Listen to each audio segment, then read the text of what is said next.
guys are live now. Enjoy.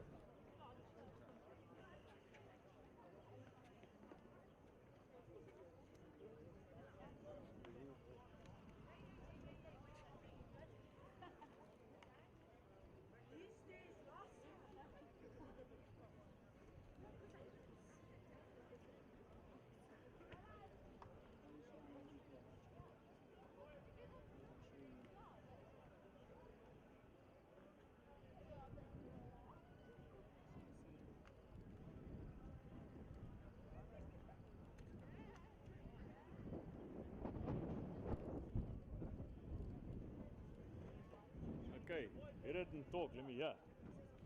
Say, how's it? Welcome to everybody watching in, whatever.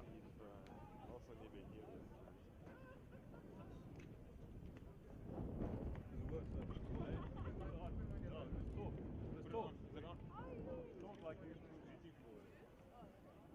And welcome to a fantastic day of rugby. We have 4 mouth-watering contests for all our viewers tonight. We are live from the historic Harlequins Rugby Club, right in the heart of Pretoria. I am joined today by my co-commentator Tando, who will be calling the action alongside me tonight. And my name is Renaud. Just a special mention today that it is our first commentary debut. So if we do make the odd fumble, please forgive us. The temperature for today's game is 29 degrees Celsius with no rain expected. Now it's gentle breeze in the air and it does make a good day for rugby. We have 2 very great sides on the table. Great top of the table battle between Olienhout and VOB. Olienhout are a proud rugby team looking to really make their mark in this competition. They have a great young and dynamic team with some excellent prospects as well. It's a team that really understands each other, and I think that's where their strength lies. I'm really looking forward to see what they bring to this crucial game. VOP are a traditionally strong side, as is seen in how they're top of the group. There's some excellent players in that attire, and they're a side that's really looking to take the under-21 crown this year. Unfortunately, there were a few technical difficulties today. We won't be able to present you the starting lineups for the first game. This does, however, show you that we are a part of a young and exciting league. I think that's very true. I think we're part of a developing young league. That's really a great launch pad for young players looking to cement their place in touch rugby. Players that can't perhaps play for young guns in the Bulls will look at platforms like these as opportunities to really establish themselves in the game.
mouth-watering contest for all our viewers tonight. We are live from the historic Harlequins Rugby Club, right in the heart of Pretoria. I'm Reynard Kuhn, and I'm joined by my co-commentator Tanum Giaco, who will be calling the action alongside me tonight. Just a special mention that today is our commentary debut. So if we do make the odd fumble, please forgive us. The temperature for today's game is 29 degrees Celsius with no rain expected. It's a nice team for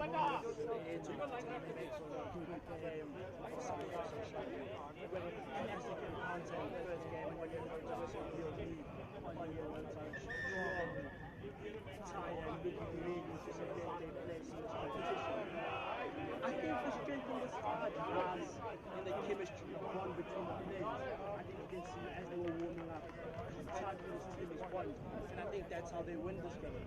VOBs are a traditionally strong side. As a team, we are top of the league. We're going to have a lot of game. So they'll be playing really to cement the under 21 clubs. Yes, one day! Yes, one day! Unfortunately, there were a few technical difficulties. Unfortunately, we weren't able to present you the starting lineups for the first game.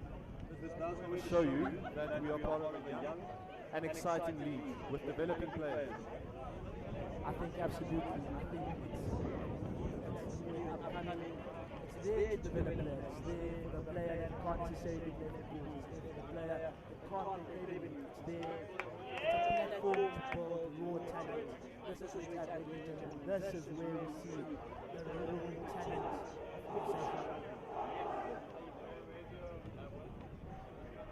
Just to note, you are watching the Harlequins try-scoring league. And it looks like it's going to be a fantastic game to start off with. I mean, both sides maybe looking to prove a point. The crowd is gathering. It's going to be a really good night of rugby. The last thing is about this is that All that happens in the league. that's what's fascinating. The game is built up from the last game day to the next game day. There's a whole lot that happens. And speaking of the chairperson of Tanzania, this morning, He was buzzing, he was so excited to cement it, to show the youth that they're here to dominate. They want to come in.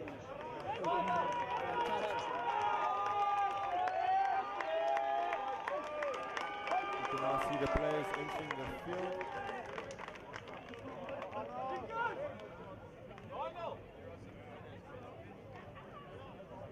Kickoff should commence pretty soon.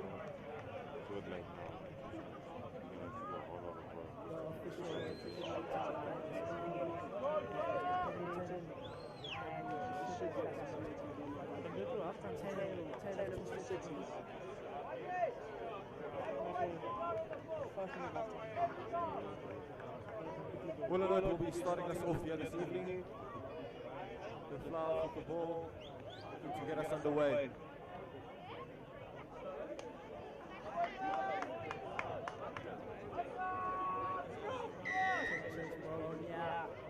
And the Olienhout fly goes to the high to the Pretoria sky, and we're underway. Not a good start from VOB. Olienhout on the 22.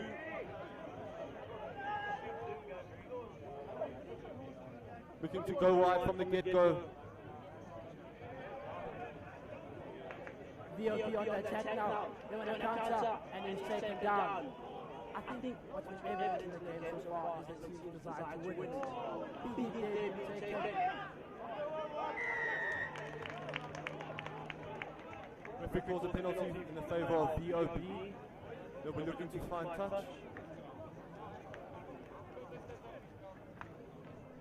I think at the end of the day, it will come down to being able to which team is able to hold the opposition's territory for the longest time. And that's what we're going to be looking to do rather than the get-go.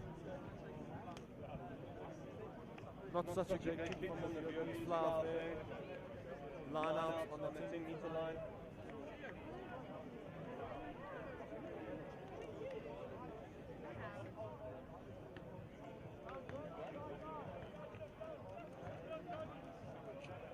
very good lineup here. Typically, in the past few weeks, they've had a very good succession in the lineup.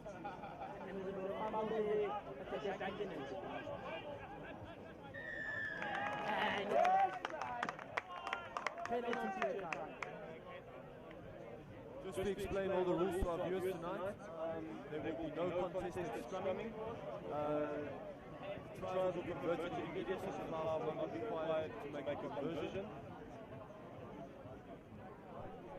And I think that just shows the humanity of the game, how it's a social game, and how it's played just to enjoy an element of course rugby.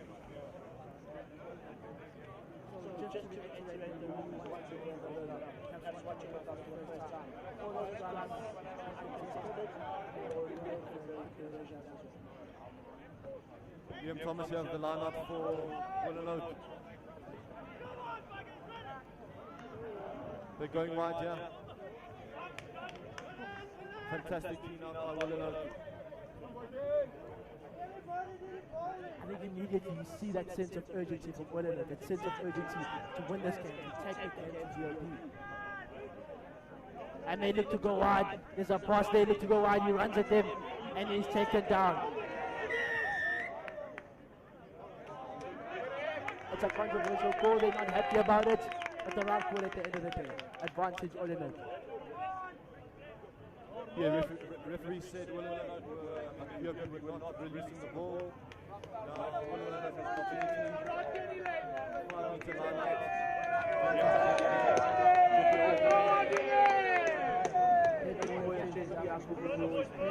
second side. Second side, so I think it just shows you the diversity of players that they play in the league. Very good line from Olienhout on. And then they're looking to take it to VOB. Great take the line out.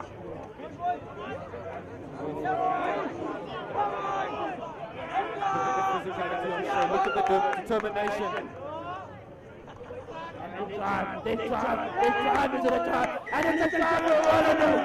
I think it's just that drive, that motivation. They go, and finally it comes off. Great work from Olienhout early on.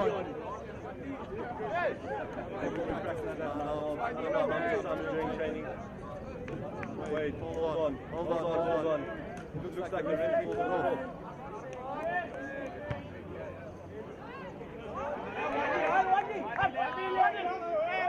Penalty VOB, Charles not taken. I think the on-field decisions from the get-go was not a trial. There must have been an infringement somewhere as to what the definition was, but there wasn't a moment. There's a line out here for VOB. Were able to come from the last one, but didn't really get into it. And they were short this time, and there was a problem in the line out for VOB. Looks like a turnover. Webster's turnover is clean. It's a little bit more down there. Spreading the ball. Attention to Alfred. Fantastic defense by VOB. Olienhout takes it to go right, the kick is unsuccessful, and the charge there. Ref calls it back for the earlier foul.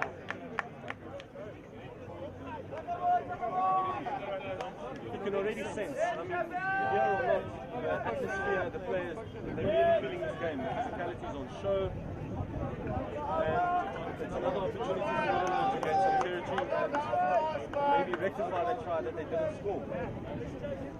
I think I can commend Olienhout for their approach to this game. They've really taken it to them, and one has said they can dominate this game. To all the viewers watching on our live stream, please do comment where you're watching from and what you feel about the game. The ref has called it back here for a viewer. Just to reiterate, this will be an uncontested scrum.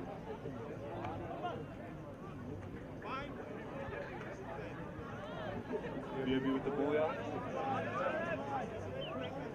And he goes by himself, the scrum off, gets the ball, they're going wide. It's a fantastic long pass. He's through here.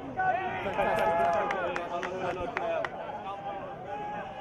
some enthusiasm, some time showed now by VOB wanted to change this game well enough. And there's a break there. Well enough, VOB looking strong. VOB looking strong. They're taking this game to well enough. Driving forward. Really looking to test that well enough defense. Well enough looking to disrupt the breakdown area. However, yet the VOB again, offload. Great to try to get in there. And there's a penalty for VOB. All of it. I think that must show you the defensive awareness of well enough. Under such pressure to hold firm. Great defensive tactics there. Manager tactics is put into play. And it's also a very good kick. I mean, both teams have really impressed me defensively. But John,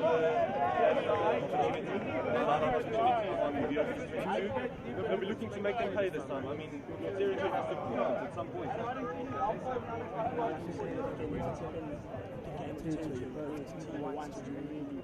Play, the other team's 22 and the other team's 5. That's really going to take the game, and that's how we win it.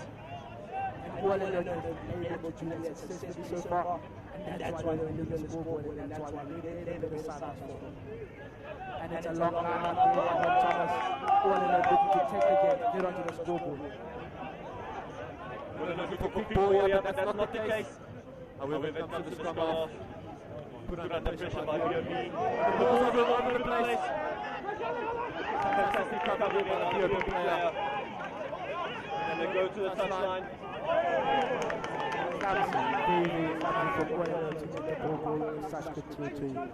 Turnover VOB, let's see if they can make it there. Oh.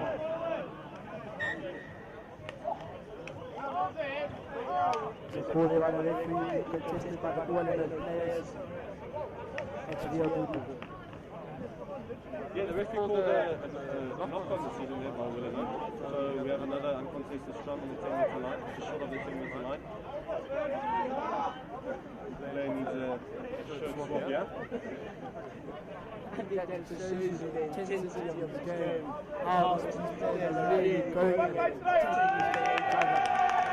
And that you see it, that's that camaraderie, that spirit, of course, as rugby. You can really see the crowd is getting involved from the get-go. But just to repeat that each half will be 20 minutes in length. I don't know if we might have missed that in the beginning. So here comes VOB, will be yet another scrum. Number 8 takes the ball yet again, looking to get more numbers. A little kick there. Fantastic chasing work done there by VOB. There's a great step there, and he kicks it straight back to VOB territory. Great work there by the fullback, skillful work at VOB, take it straight back to Olienhout. They run, they chase.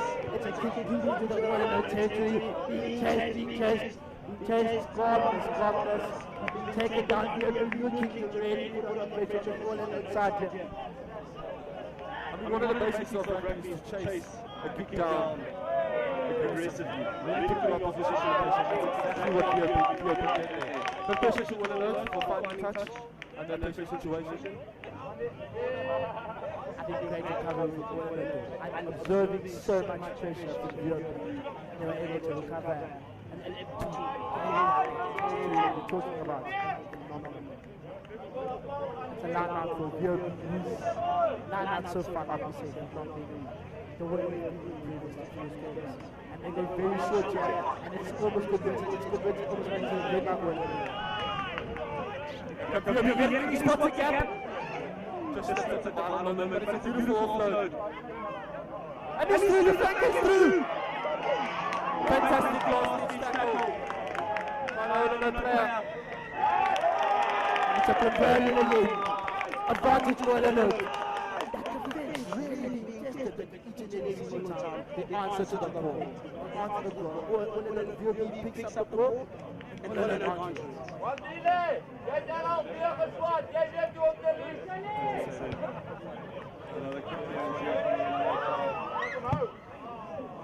Fantastic game. Equally contested, both sides really. I mean, it's testament to side on top of it.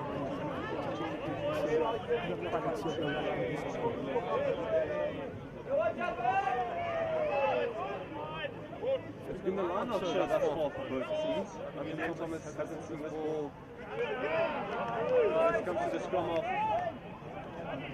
Beautiful offload. Big hit from the VOB player. Looks a bit dangerous to me. But it's loose and it comes against VOB. Ball forming. VOB has it. Looking to go wide. Forward pass.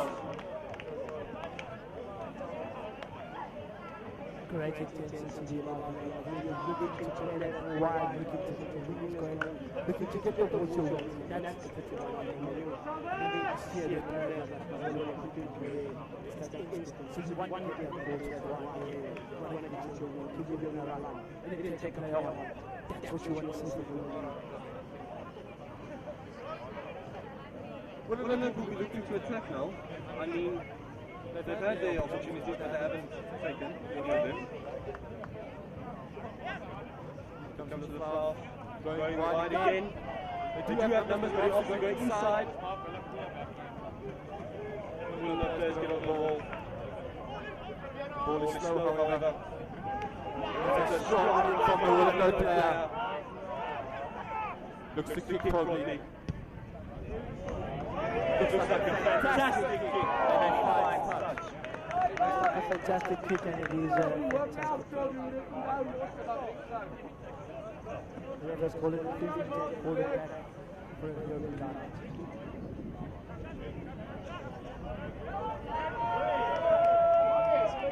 Fantastic game of rugby thus far. I think they spoke of that last earlier. I think Olienhout really successful dive, so let's see how VOB respond to that goal. They were long and successful. Let's Lana did look a bit stupid there, and the referee did. Scrum. I mean, like the physical side of the game, this is indeed your game.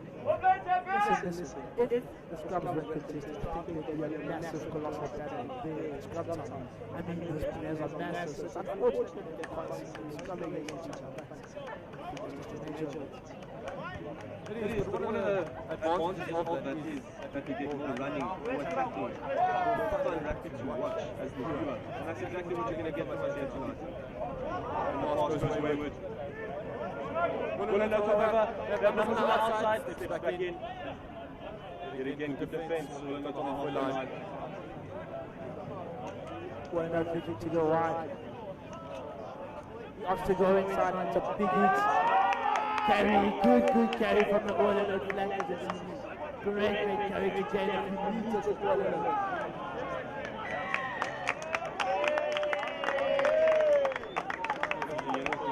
By the referee. It will be interesting to see what Olienhout does here. Touch.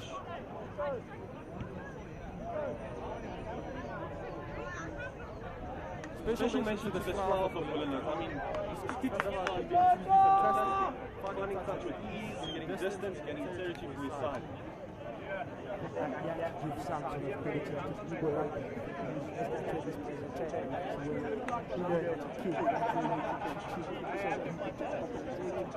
So,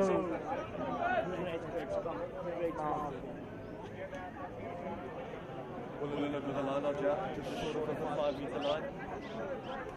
And they managed to, no, it's a kick from the VOB player, but it comes to Olienhout hands again, he steps inside.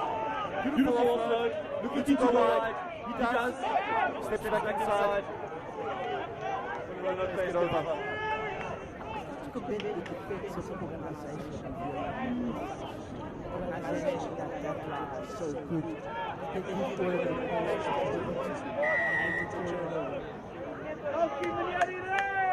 Just shows you the defensive organization.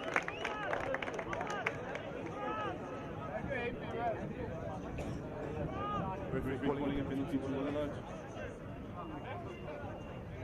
Yet another scrum right in front of the poles. This is the perfect attacking position for Olienhout. They can go either way, keeping VOB guessing. In that position, that scrum position, you must get your one. Get your one place in the game. Let them run at the defense. Let them run at the defense and cause problems. That's what you're going to do.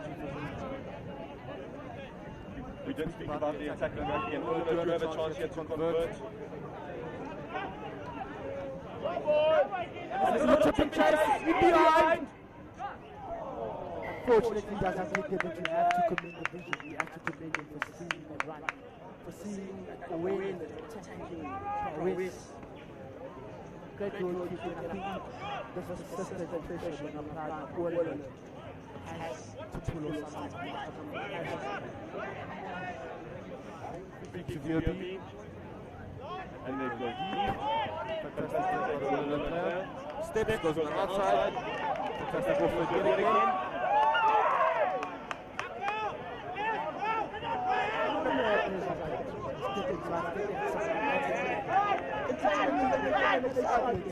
There's a big kick here, all in the flower. He kicks it into the another Venom player dances around players like this. The fantastic things and that's why that was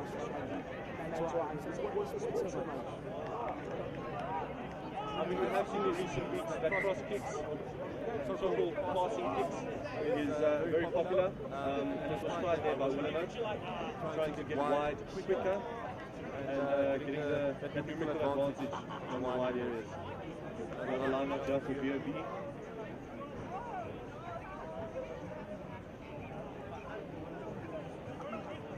Spoken about that. Go short. Still another VOB and they are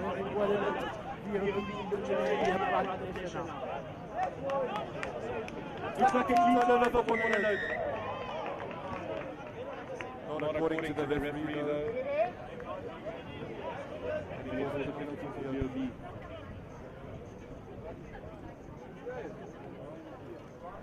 Tight game this one.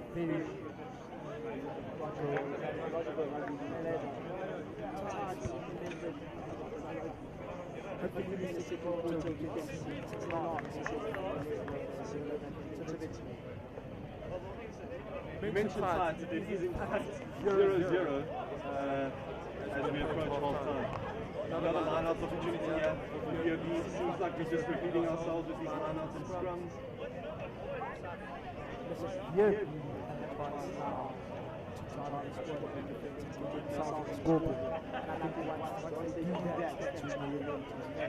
So it's a lot of good position. And they need to drive. They need to drive. They need to drive. They need to drive. They need to drive. They need to drive. Driving one and look back. Driving one and look back. Driving one and look back. And they need to play hands like the captain and then the tackle. And we will eventually stop that VOB tank. But they find themselves just short of the 5-meter line and they're pushing really hard here for a try. And he beats and goes inches away from that try line. Five margins. Oh! Five margins. Cap has needed all the tackle there. You'll be really good to get on the scoreboard.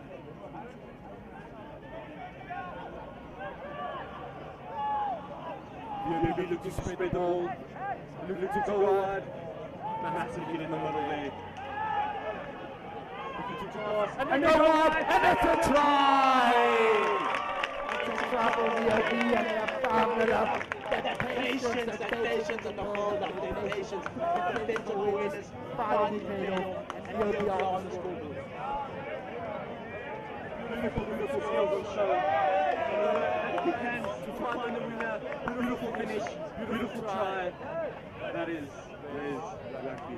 I think what I like about this game is how and finally, when the moment came, shoots the shot in the middle.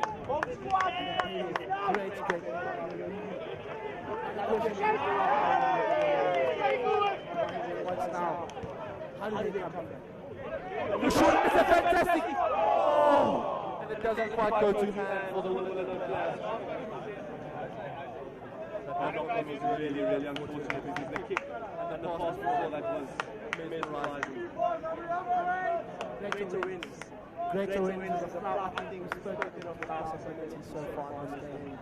His kicking is phenomenal when he did short.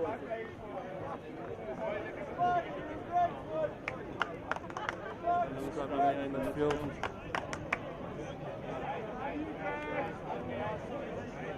Here to be probably looking to counter-attack, maybe a kick. Counter-attack is in fact their option and they go wide fast. Pass doesn't quite go to the hand. Just to achieve it, and he's held up. He's held up here by the Olienhout players. It's fantastic work. And the ball is formed, the VOP recovers the ball. Great work into a cover and then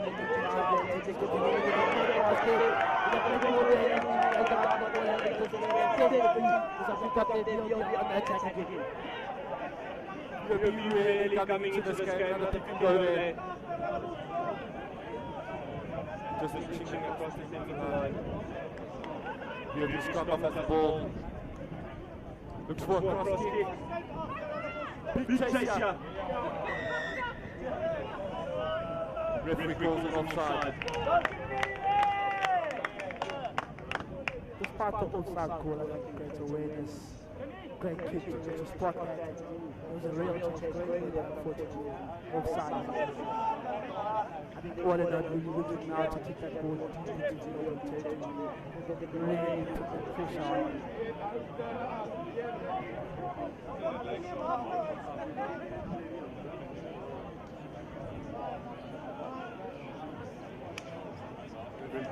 Yet another scrum on the 10-meter line. Olienhout looking to respond before half-time comes. And maybe using their wingers. I don't feel like they've gone wide enough, to be honest.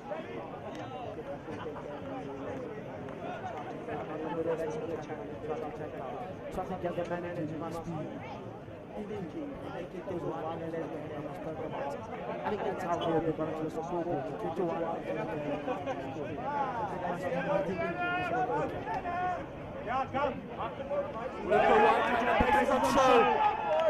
Good defense there by VOB. Camelo so many champion world today. VOB looking to attack now. Set up the urgency now because to go into the play. What's happening on the scoreboard? And there's a great break. There is an offload. Oh, he's unable to catch it. Great offload by the hooker, Liam Thomas. Olienhout just seems to fall short in those vital moments where they need to keep calm. I think there's a message of urgency with them now. But this message of urgency is to calmness. Calm means with the right so I understand that drive that wanting to move forward. But you have to calm it. They've had some great things, some great things, and great taking.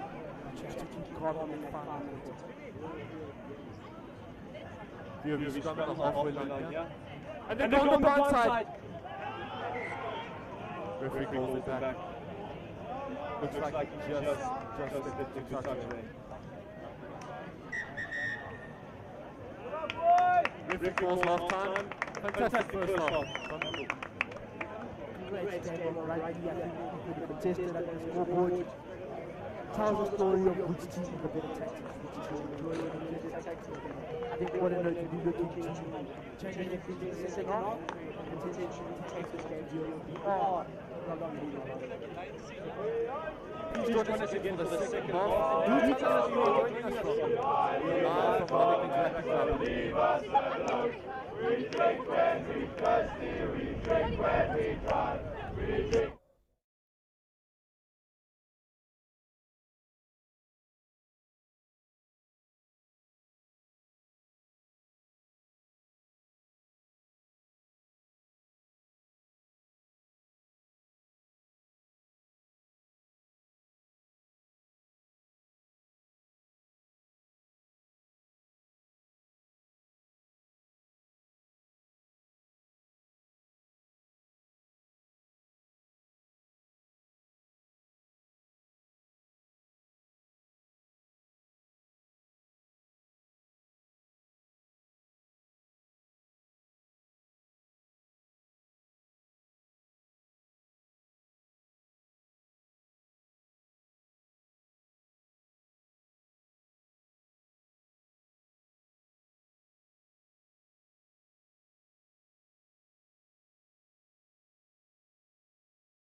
welcome back to the second half here, ladies and gentlemen. Harlequins Driedruk Club, Pretoria.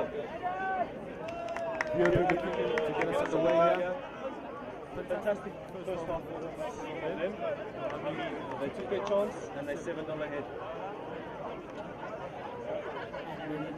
Atmosphere here and buzzing, absolutely buzzing, and we're in for a great second of rugby. And the VOB flags sticking high to the sky and it's good for Olienhout. Fantastic take there from the Olienhout player. Really good hand skills. Come up at the ball, he opts to leave it. And it's messy, and it's a kick out VOB. Fantastic effort recovered there by Olienhout. Referee overcalls a knockdown. And that's the communication there, because it's good that there's no Thomas, and they ended up not playing at all. I think communication and Olienhout team should be better. That is a big emphasis on the side. Another scrum yet again on the 22 in the half. VOB looking to attack. Again, multiple attacking options for them. They go either way. They go wide. It's a beautiful offload, beautiful take. And he goes off. Fantastic effort work by Olienhout.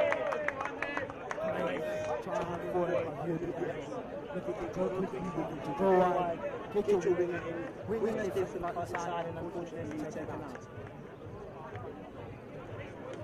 Thomas here with another line out. Just ahead of the old 5-meter line. They'll be looking to win this line out. Against territory.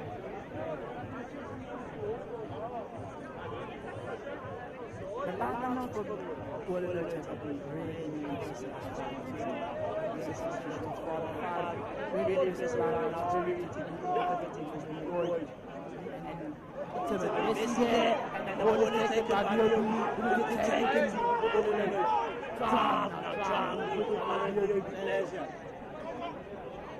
VOB looking to add to their lead. It's another fantastic defensive tackle by Olienhout. Going wide. Looks to dummy. No, Olienhout says no.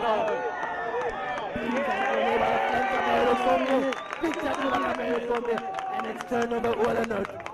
Great defensive work. I think the main concentration of is paid off, and it's a Olienhout turnover. Massive hit by Olienhout. One Olienhout doesn't know that Olienhout can't be defending the whole time. He needs to form their own attacks.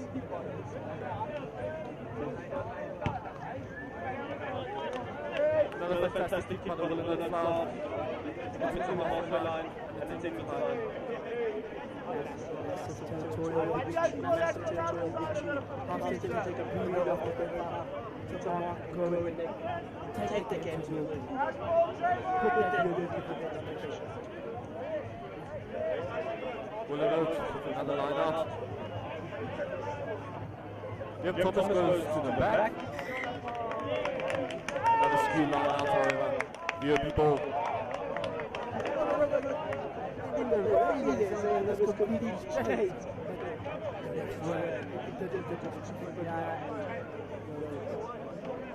A little bit of gamesmanship, just trying to get into the referee's head, get him on your side, that's what I would say. VOB scrum yet again, looking to attack, looking to go wide, maybe a blindside option. Fantastic take by the Flower. Beautiful offload, and he's through! Fantastic work there by the VOB player. Great job, shirt on his head. The one that's great on the side. He's running. Great territory. The other thing to play wide. Goes inside and completely for the ball and the defense. VOB find themselves on Olienhout 22. And it's a big hit. It's a big hit. VOB get over. Referee over for yet another penalty. VOB ball. They were contemplating to take a quick there. After the side, entrance of the side and confidence in the side. They scored this week for Marco Marks and blocked the game. And it's something that I think the referee wants to still.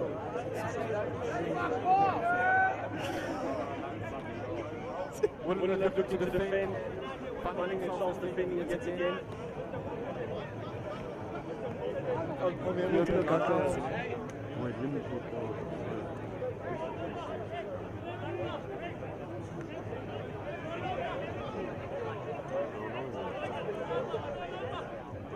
And it's a turnover for Olienhout to look to shot. Then they look to it's a missed tackle. Another hand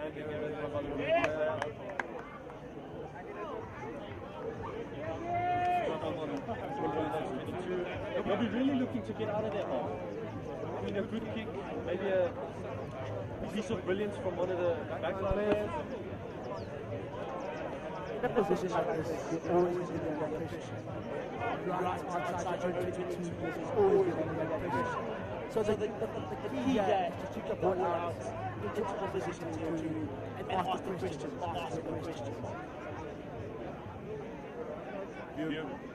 We're looking to get some running ball here. Here they come. It's another cross kick. Big kick by the Olienhout player. And it's a favorable bounce for Olienhout. He's through. He's scored. And that is a beautiful try from Olienhout. We get that one to the scoreboard. 4-5. I think brilliant work there by the Hota, who are charging Hota, brilliant kick, brilliant run. Hota back on the scoreboard, very nice. And Olienhout are right back against the game, ladies and gentlemen. We did away with him. Very bounce, and Olienhout capitalized and scored a beautiful try. Listen, we mentioned that now, we mentioned his kicking ability, and there we saw him implement that kicking ability. There we saw him take a gamble, and the winger was there, great winger's instincts, and attacking this game, and it's a great take by Olienhout, who looked ready to come back, and there's a hit.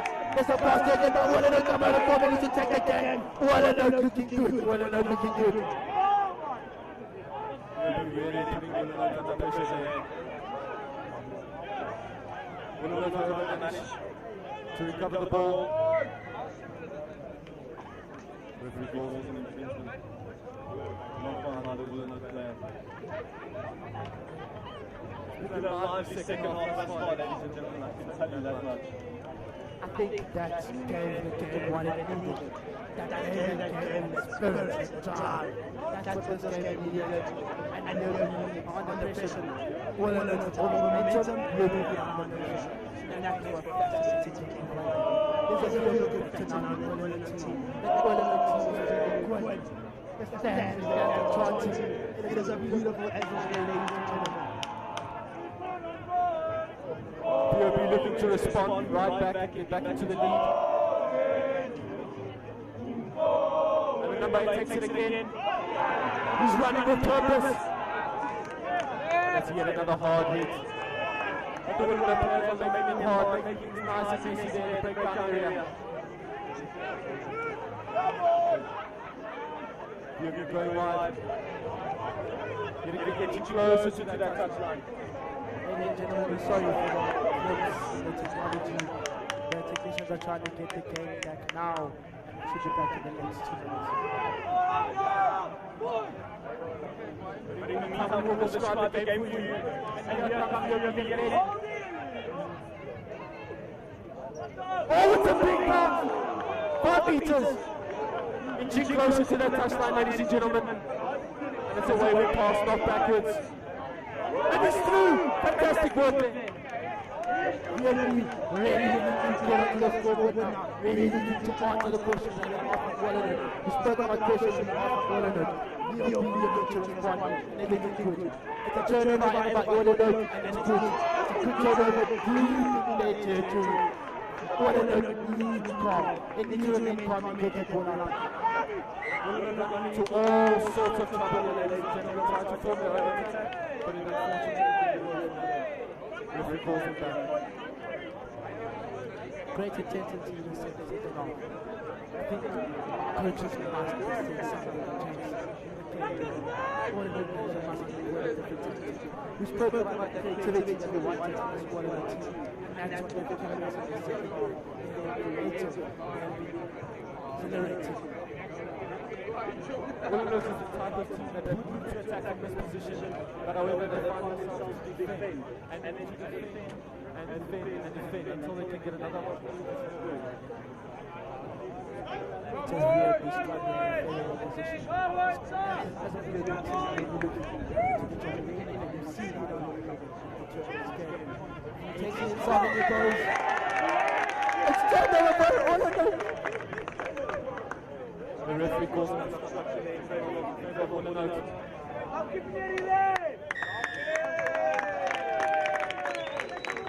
Looking for another big clearance out of the Olienhout foul.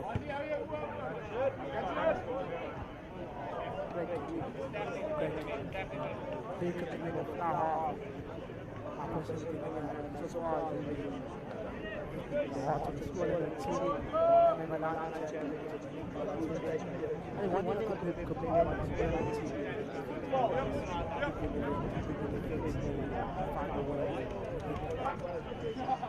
In a game such as this, tight and evenly contested match, no defense will win the game. And that's exactly what Olienhout is doing here. Forming their own attack now. Look for quick ball. To go hard to those defense. Make the VOB players feel that they are there. Big kick again by the Olienhout flower. We used to ask the VOB position. It was 1-2 when they kick by himself. We could just straight back into Olienhout territory. Kick that goes straight into Olienhout territory. Not another flowers, really. Not another flowers. Moving down, taking the kicks. Fantastic touch by Olienhout. You're right, the flash on tonight, ladies and gentlemen. Yet another touch. I don't see how they're going to get out of their own half. They're stuck in their own half for how long now? The territorial aggressively, so we need to push forward, we need to push forward to drive this ball and defense. Hold them up, and then to drive with the prop here.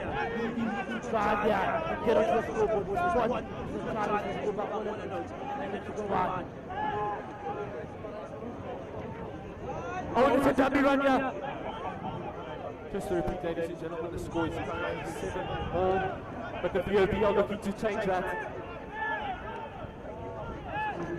The score is 4-5, but Olienhout really looking to change that. Yeah, ready under the balls on the bench. Oh, and then the try by DDD, who responded to the question that it asked. You see again the patience in that DDD program. The patience, it moves off, it's again. Listen, desire is the greatest form of motivation, and it was no different there from the VOB player. He really wanted to get over that try line, and he did. Using all his strength. You see how the patience press, finally, you don't just want to get down. So, what I don't know is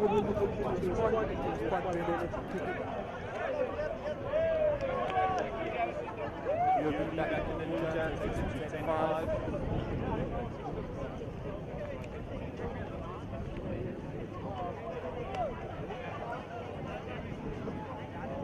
Looks like I changed system.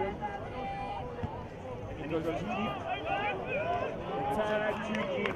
And it looks like they're going to have to pay for that.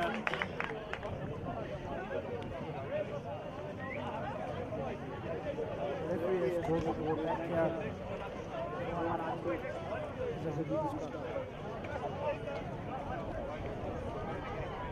You can't go around. You have to go this side.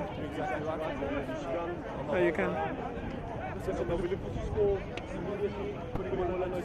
Don't need another chance to get back to this game. Another try now. This is what it is our way of being made to after this. They know what the question put this in terms of security. So it's what it is.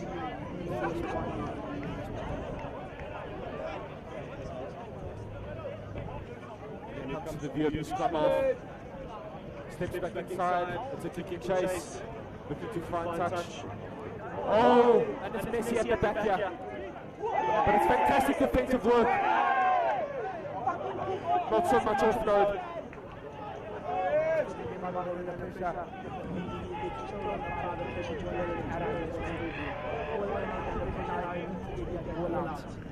And it's a fantastic kick by the flower. This is high.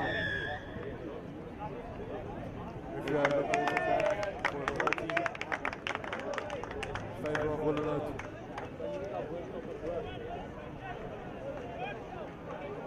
Again, I know the referee called that back, but that touch finder from the Olienhout club is absolutely exceptional. Expected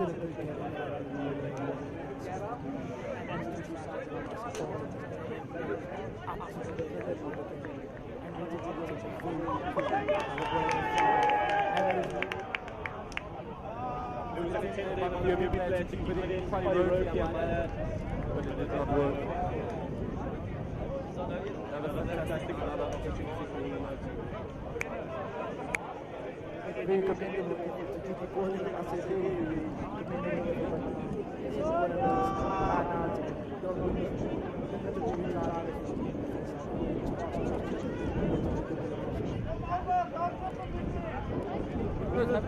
Oh no! And it's a lovely ball. Big in the midfield. Fantastic defense by Olienhout.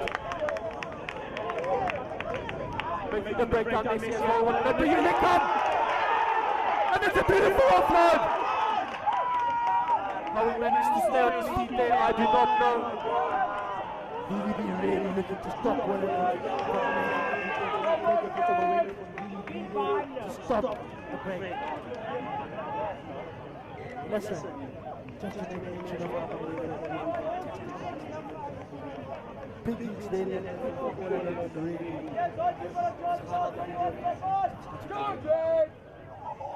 And he's missed most of these players that missed their grade 12 last year. Because of COVID and all that, but They're looking to prove themselves, and you can see the players are clearly motivated.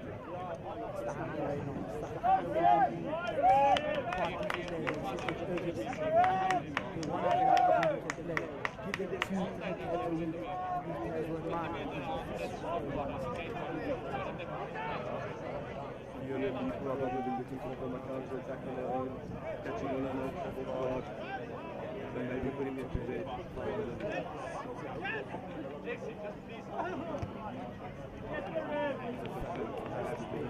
It's a beautiful kick by the VOB. Beautiful touch finder. I think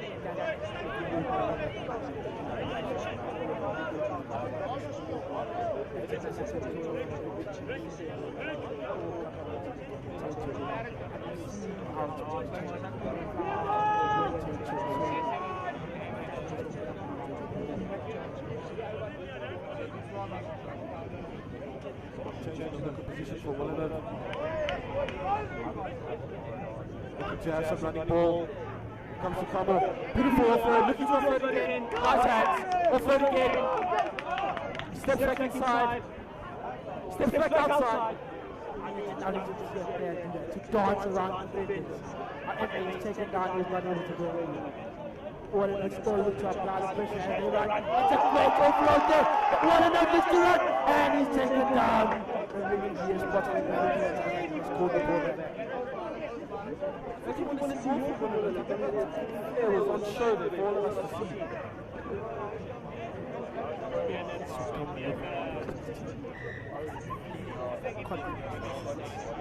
Definitely like he brings to the team. Every journalist was made up Olienhout position. So they look to check something to attack more tactical versus defense. I as the end of the game is. Olienhout will be looking to find a try of their own, and they've done another fantastic make this line out work for them. On the 5-meter line, they haven't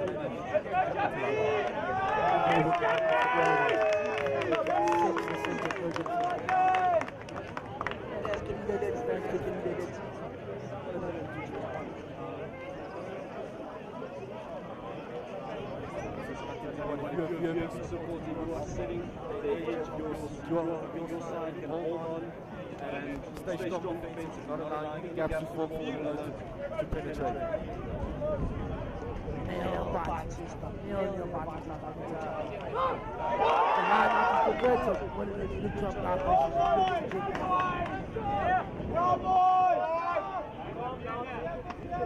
ball there to scrum.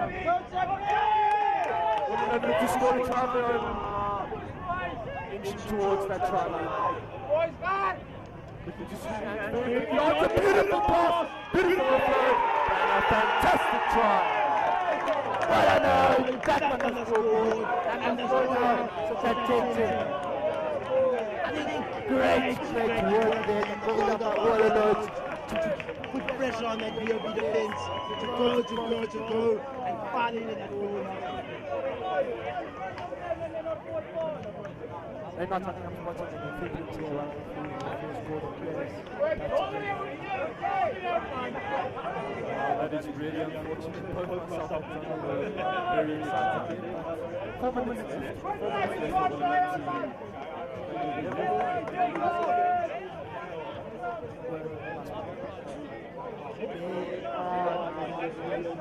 They look to get the ball out of the change. Save. It's a turnover. Olienhout getting the time. Olienhout gets the ball out of the play hard. He looks to get there, drive at the defense. Olienhout, and he's taken down by the powerful That's the defense by VOB. It's another big play from the Olienhout player. Both sides really searching for a win here.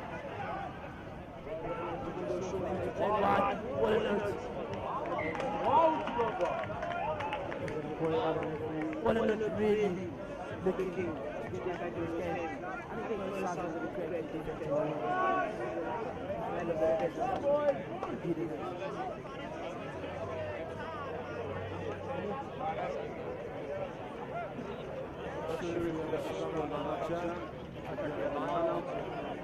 Olienhout is running out of room there. You're needing to win their own line out, get it in the half, get it out of their own half, get up the field. 2 minutes to go. To really hold the starts. Take the ball out of the territory. And they short on the line out. And the ball is converted to Olienhout. Listen. Olienhout to this. What they go quick. That was a shocking decision by the VOB to go short. Just need to win your line out, get it to your kick and get it out of your half. There's no point in playing games. You're 10-5 ahead. Listen, the goal is to get the ball out, hold the territory and hold it here. Not about to win the game. Something from the room. Referee calls Olienhout scrum, which is probably one of their last chances, and we just have to take it out full time. The defense will really Olienhout will be looking to respond.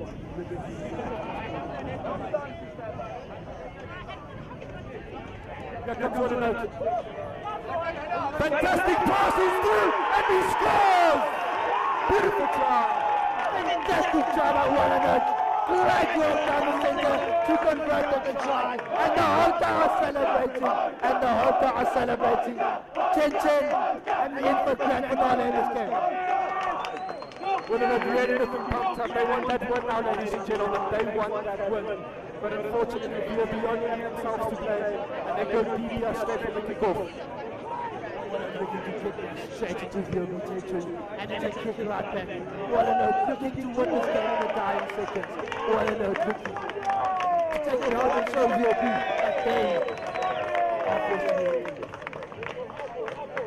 remind you what both sides will draw. So we'll definitely be going on to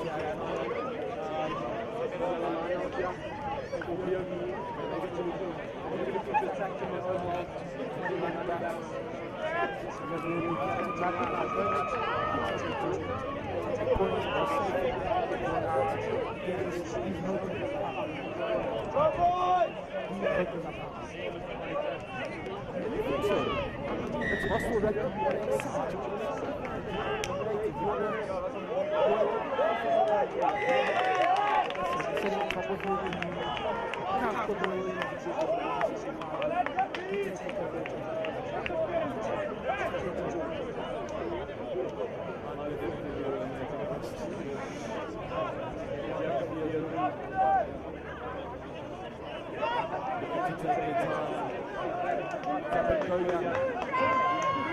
To make a big decision in the field. Looking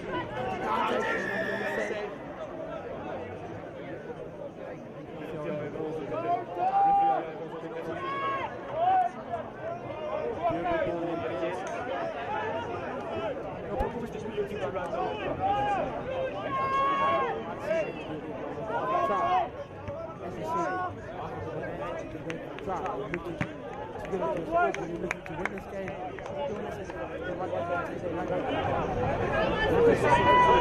this might be the last phase of play. So, it will be my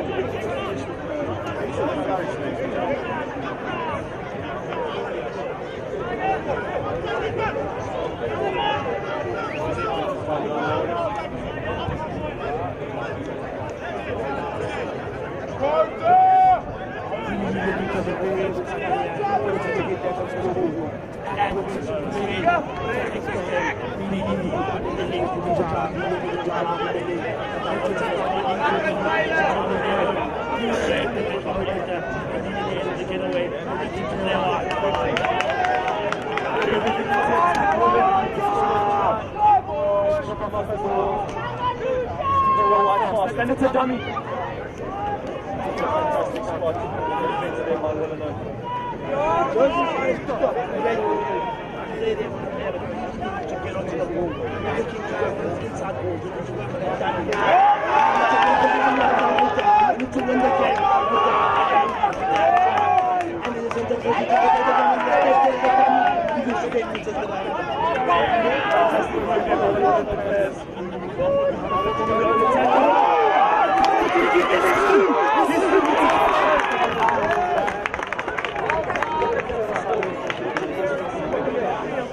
I'll tell you what, it's been a really good into the game.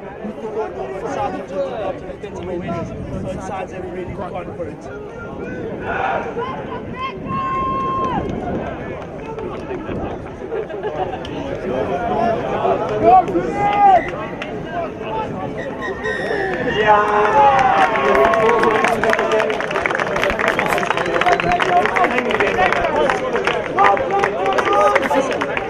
Promised to deliver show night, promised to deliver fireworks, and indeed did deliver fireworks. At the end of the day, it's a draw. Both teams, I think, will take it. Their results, given how the performance went.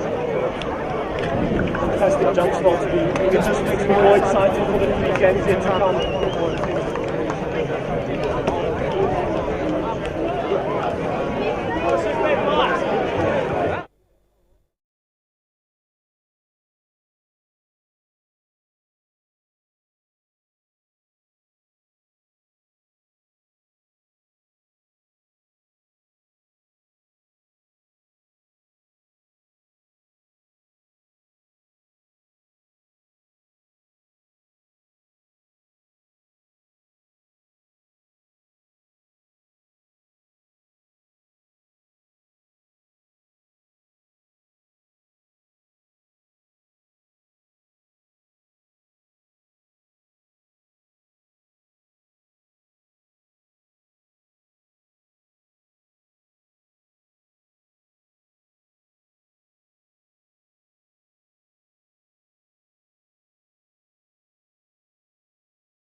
And welcome back, ladies and gentlemen, to our second encounter of the night. It's another under-21 clash. It's OP2 taking on the Gunners. It's a clash between the two bottom teams. So any points are valuable at this point for both teams. Gunners currently occupy 4th place and subsequently hold a semi-final position. However, the same cannot be said for OP2, who will be looking to win tonight and escape from the bottom. Tando. Welcome back guys to Wednesday night rugby. It's on a Monday today. If you're just joining us, the previous game, it was the Houta versus VOB, which ended in a 10-10 draw. Very, very exciting stuff. And today we have another exciting game here. It's the Gunners versus OP2, a clash of the bottom two sides. Both sides have to win it. Both sides have to win it. Gunners need to get onto the scoreboard if they want any chance at a semi-final position. Gunners need a victory today, and will they respond? Will they answer that call?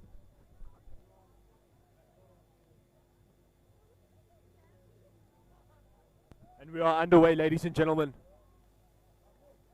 Another physical start to the game. Lively start to the game.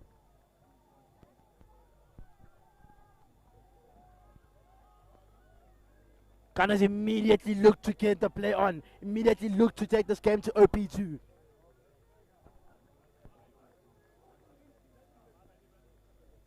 Fantastic hand skills here by OP2. By the Gunners. Very lively start to the game. Gunners looking to attack. Step. Gunners getting over.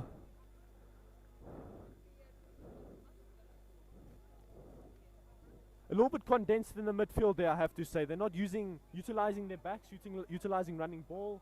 It's messy rugby out there at the moment. I think what's immediately evident about this game is the physicality. From the beginning, you see that it's going to be a physical game. There's no dancing around. It's big boys here. It's a physical game, and I think a side that's willing to put the body more on the line will end up winning it. And OP2 fine touch with another fabulous kick. OP2 looking to get on the scoreboard very early here, ladies and gentlemen.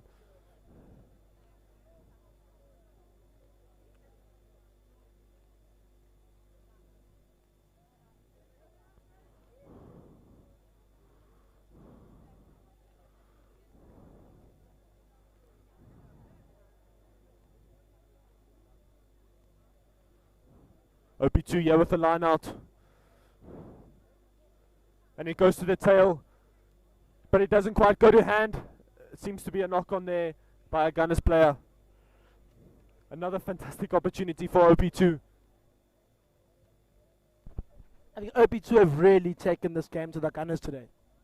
OP2 they've taken this game in their stride and have dominated the ball in the Gunners territory. What OP2 will be looking for now is that final blow, that touch that will just put them on the scoreline to establish their dominance in this game.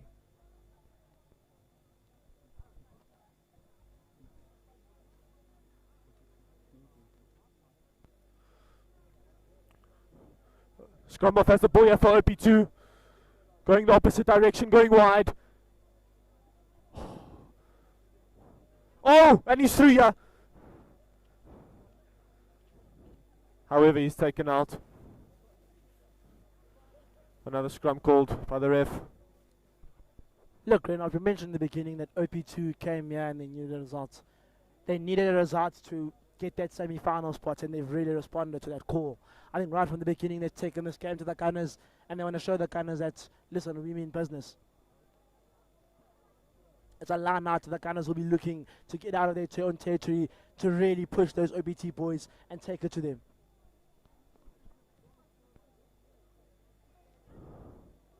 Line out going to hand. Oh. The Gunners are playing a very risky brand of rugby, but an exciting brand of rugby, one might add. And they finally find touch. There was a thought there to take it quickly from the OP2 player, but opts against it. Smart call from the OP2 player. I think what wins rugby games is calm heads. So calm the game down, don't try to rush it, and the dividends will pay off. Smart decision from the OP2 player there. Gunners not really absorbing a lot of pressure at this point in the game. You don't want to be in that position. You don't want to absorb so much pressure early on. And OP2 again looking to drive to the Gunners. Big hit there. OP2 really looking to take this game to the Gunners.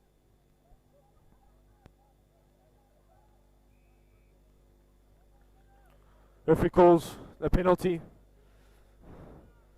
OP2 player not releasing. The Gunners will be looking to get into OP2's territory with a massive kick here, which does not quite happen for them.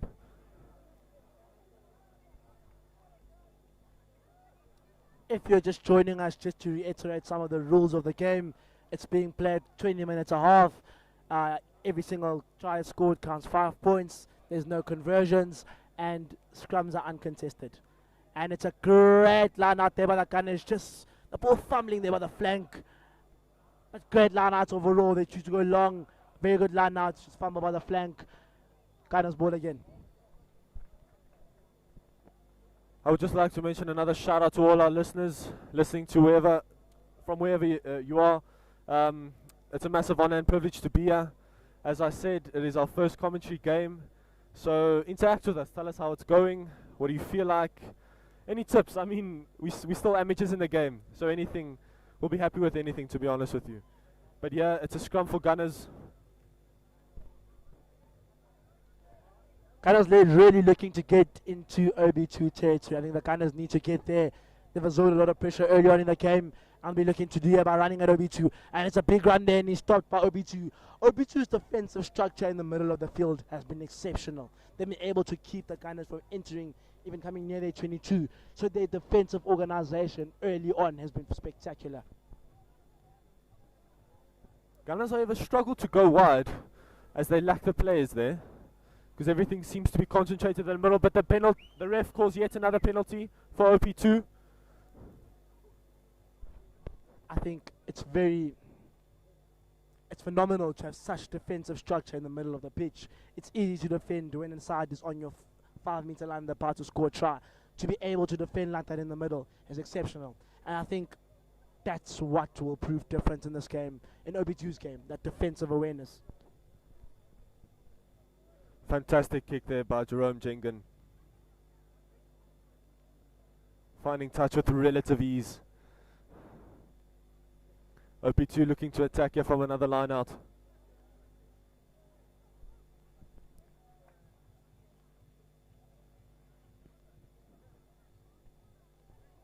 Dylan Simon at the line out. And it's a very good line out from Dylan Simon. And OP2 look to attack and look pressure. They look to play hands. OP2 looking good. OP2 driving the game to the Gunners. OP2 looking to put pressure. OP2 really playing aggressive brand of rugby here. Oh, but it looks like a dangerous tackle, and indeed it is. Referee calls a penalty. And the player might get a speaking to, maybe even a card. Just a talking to, seems like. OP2 going to the line. I think you'd like to see refs do that. Let the game go on. Don't let players go off. Early on in the game, calm your heads down and let's get on with the rugby. Nice play by the referee there. It's usually those kind of tackles that take place in the beginning stages of the game. Players are nervous, players don't want to make mistakes, and they make stupid tackles like that. But luckily he got away with it, and we are still level. OP2 looking to score. It's a short line out, and it's a very good line out, and OP2 look to drive. They look to drive and get onto the scoreboard, looking to get numbers there, and he turns and spins, and he goes. OP2 looking to get on the scoreboard. They're driving. They're going at this kind of defense, really looking to test this kind of defense. OP2 looking to play wide. They go wide. OP2 looking, oh, there's a knock on there, and it might just cost him dearly. And it's a turnover ball. It's a Gunners ball. Going wide, little offload there, pops back in.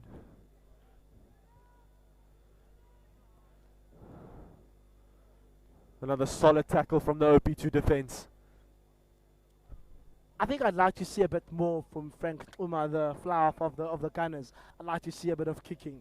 product of Selborne College, 20 years old. I just like to see that kicking game a bit more. I think that's how the Gunners are going to dominate this game. That fly half. You need your Frank Uma to step up in this position. We do, however, have to mention that OP2 has almost strangled Gunners in the sense that they've given them no room to work, no room to kick, no room to be creative in the wide spaces. They've been excellent thus far. The Gunners do, however, find themselves with a line out in the 10-meter line.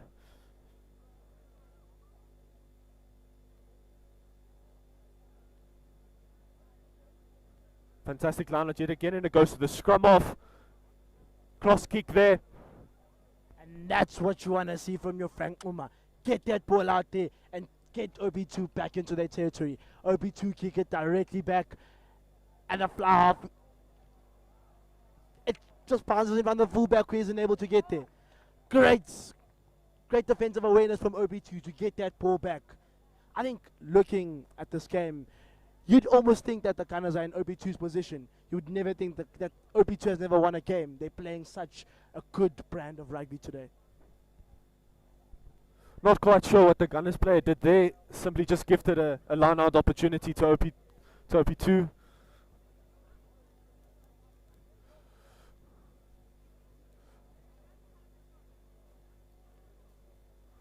Gunners going to the tail of the line-out.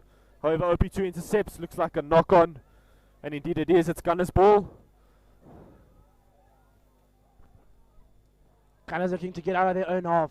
Gunners looking to drive the game to OP2. And it's a big drive there. They look to go wide. Oh, Frank Uma kicks the ball out. And there's a chase. There's a big chase here by the Gunners. And OP2 are comfortable. Kick it out. Back into the Gunners' territory.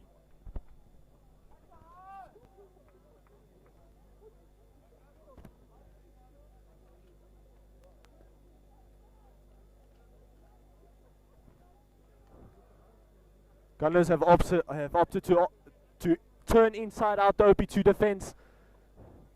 Gunners here with the line out, 10-meter line. A little bit messy there. And the ball pops loose and goes out.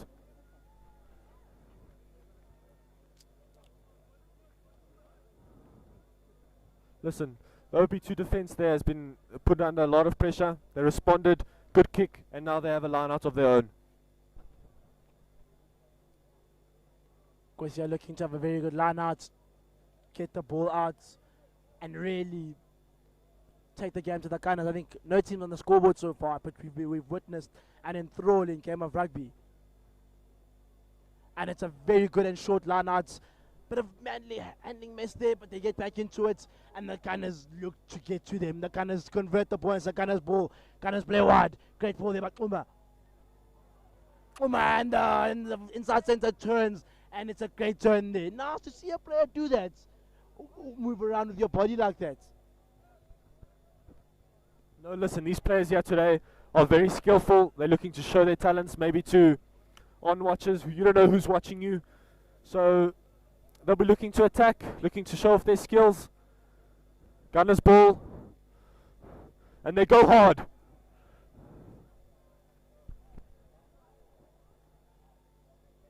Gunners really coming now with a sense of enthusiasm, a sense of drive, and he's driving forward even more. Gunners looking good. Gunners won it. Beautiful offload. OP2 are in. Fantastic defensive tackle there.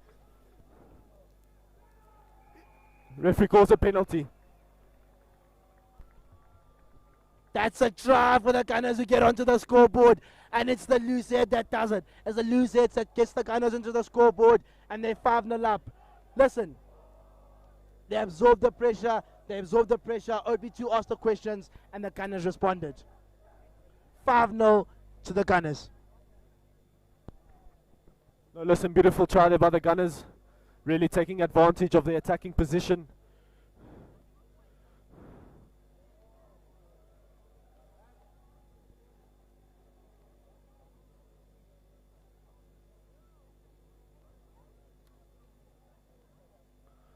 OP2 looking to respond here with a try of their own. And from the kickoff, they go rather deep. Back into the Gunners' own half.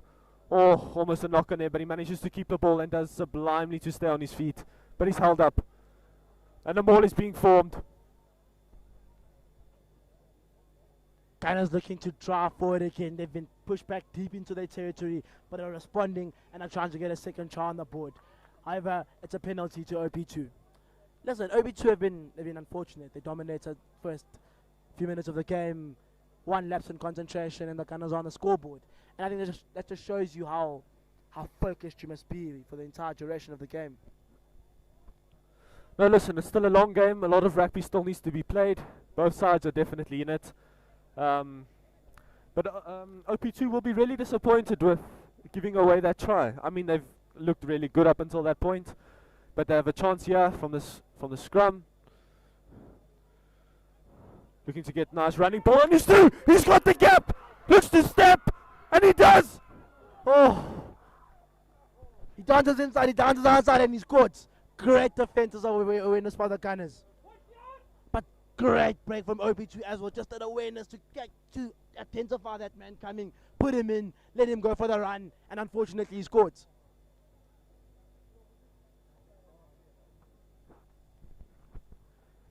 Reminded me a bit of a runaway bullet there. Nobody seemed to get a hand on him.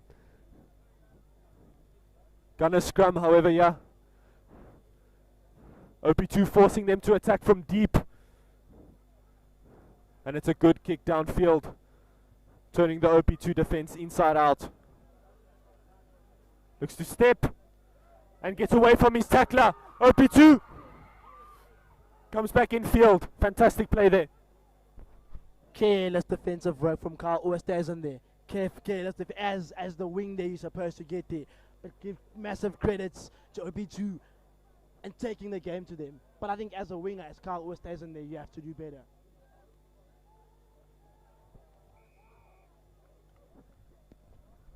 Another penalty ball there for OP2. Massive beneficiaries of nice fast ball.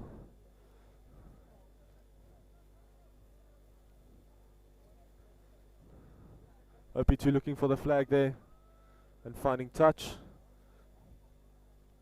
Listen, they've been able to kick the ball deep into the territory. So I think the Gunners are under massive pressure now. The Gunners are under massive pressure. And OP2 need to respond. OP2 need to get onto the scoreboard. That is what they need. Their lineouts have been good so far. And they need that. Get your wingers into the game. And let's see how it goes. The Gunners here will really have to dig deep to defend their slender lead. Handling error there, but it's a very good line out by OP2 who look to go wide. Oh, and he goes short. Pick up and go. OP2 really putting pressure on the Gunners. Scrum half looks to go wide. He goes right, looking left. Scrum half goes right. And they're playing hands.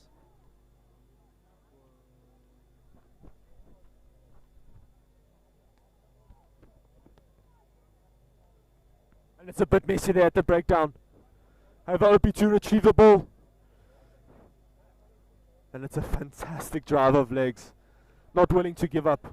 Not willing to budge for the opposition. And they're going wide, yeah. Look, this Gunners defense is looking very strong.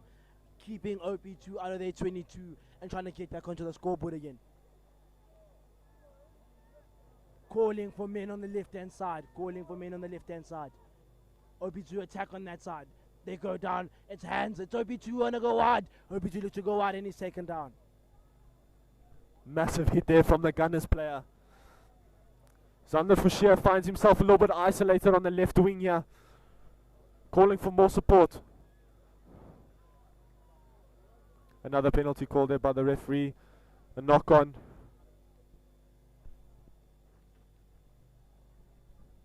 I think yet again you have to give credit to this Gunners defense. I think they haven't let OP2 into their 22. So it's a massive defensive play to just keep that slender lead and try to go for something more. I mean, that's what you want. You're not going to win this game 5-0. You need to take this game to your opposition. I think the strategy by the Gunners is to hold it and whatever break you get, take it. And they can do now with the scrum here. OP2 Gunners look to attack. He just manages to hold on to that ball. A shout of holding erupts in the crowd. Referee doesn't seem too interested and play goes on. Here comes the Gunners. It's yet again another penalty. OP2 a bit careless in their attack. I think a bit under pressure. Pressure that they lost in the group might not qualify, and I think that's getting to them a bit. I think that's where you need your calm head. That's where you need to calm down and play rugby like you know it. Don't try to overcomplicate it. Don't think about it too much. Just play the game as you know it. Disappointing touch finder there by the Gunners fly half. Gives another opportunity to OP2 with their line out.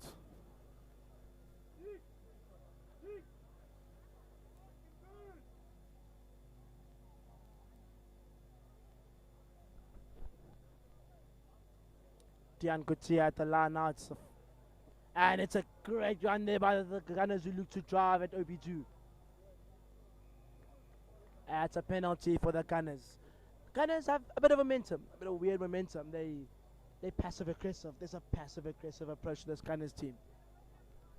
The Gunners look calm, they look calculated, they're definitely making less mistakes than OP2, and that's what's the difference thus far. It's been the difference thus far.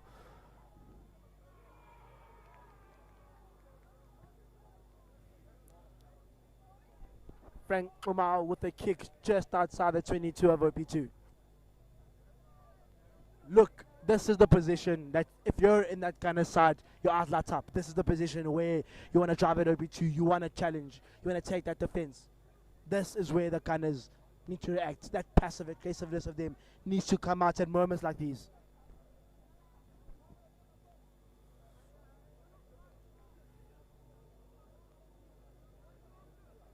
The Gunners taking their time with this line out. And it's again another handling error there by the Gunners, but they still managed to retrieve the ball. Going wide, oh, and it's a big hit.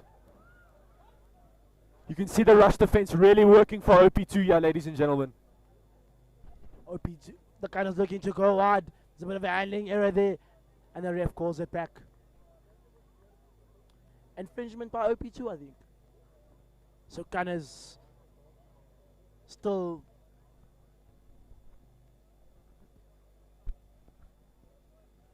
another knock on here. Handling errors have been the name of the game thus far, ladies and gentlemen.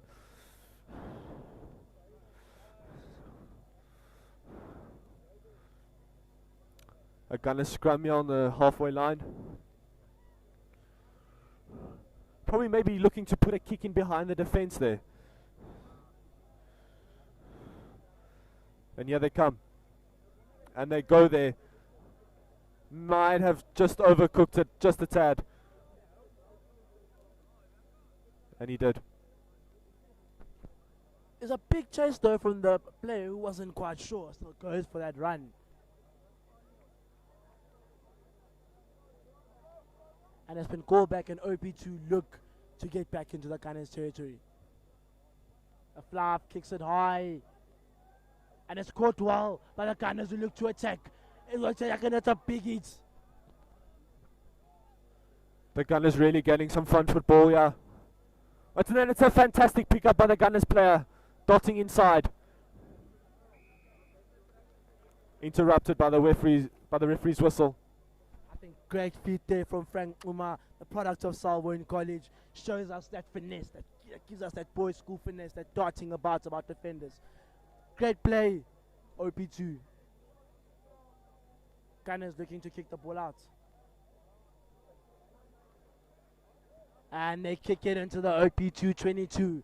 Gunners looking to get onto the scoreboard once again. Gunners really pushing and probing, trying to penetrate that OP2 defense.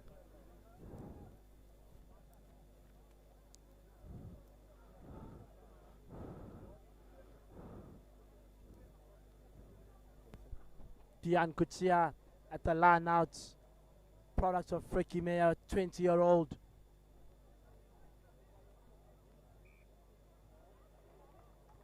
A bit too much time being taken there Papa Dian, the referee, complaining about the timing, and it's a turnover.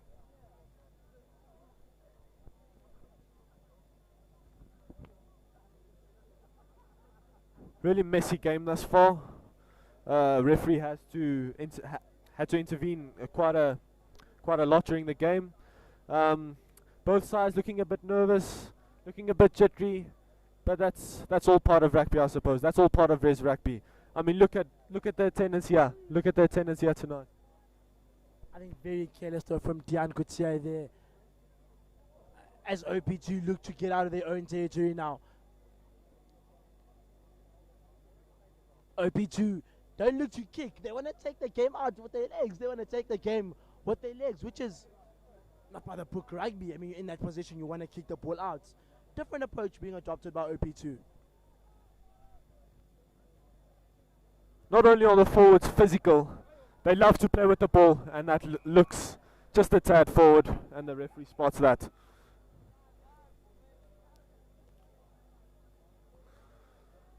Calls a penalty. Gunners offside. Lucky from OP2. That ball was forward, lucky, but the ref spotted the previous infringements and goes back for an OP2 penalty. The kick is not too far out of their territory, but it's a good one. Gives them space to breathe. And the line out is to OP2. Listen, they'll be looking to do better at the line out. He must be nicknamed Quest for a reason. Quest has to do better at the line out. Disappointing kick there from Jengen, but he'll be looking to respond. The pass doesn't quite suffice. And it's a massive kick and chase. Good take. Fantastic work there. Fantastic work from Frank Uma. He struggles to get back on his feet, but he tries to get forward and keeps the ball to himself. Great work by the fly-off. The scrum off spotting a gap in the defense there. Here comes the Gunners.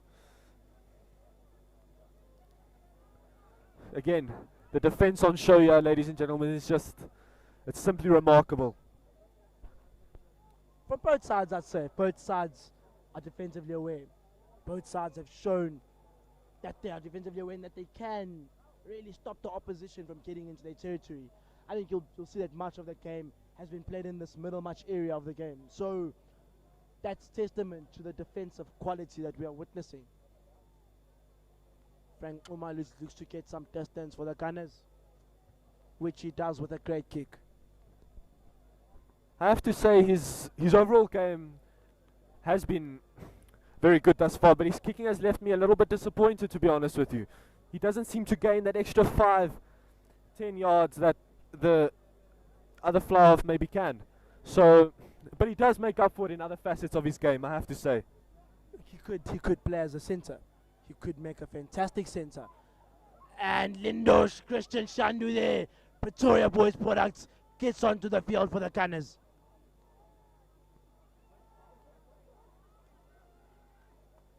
Gunners at the break, playing hands, looks to take it to the, and it's a big hit by OP2.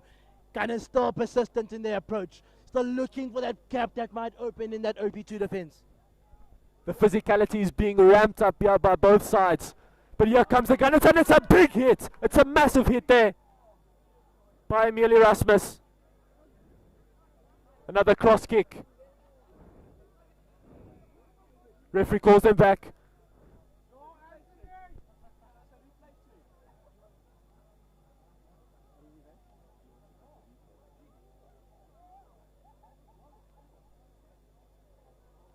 Great play there by both sides.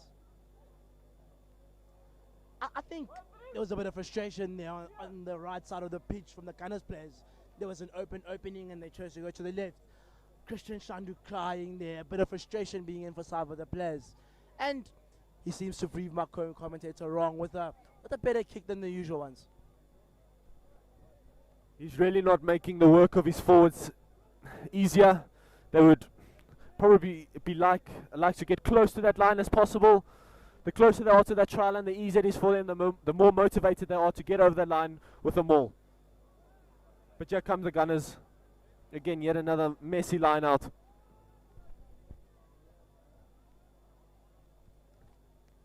Gunners look to go wide. Frank Ngoma with a beautiful step there, but he's unable to go anywhere. He's caught. Referee calls it back and says half time. Listen, it's been a battle of the defenses. It's been which defense will top this defense. Very lucky again by the Brook Rugby, and let's see what happens at half time. Massive shout out to all our listeners joining us. Chad just saying, just wish the rugby was as good as the commentating. Man, we love you. We love you. We appreciate all the support. It's, as I said, it's our debut. We're just looking to do the best as we can.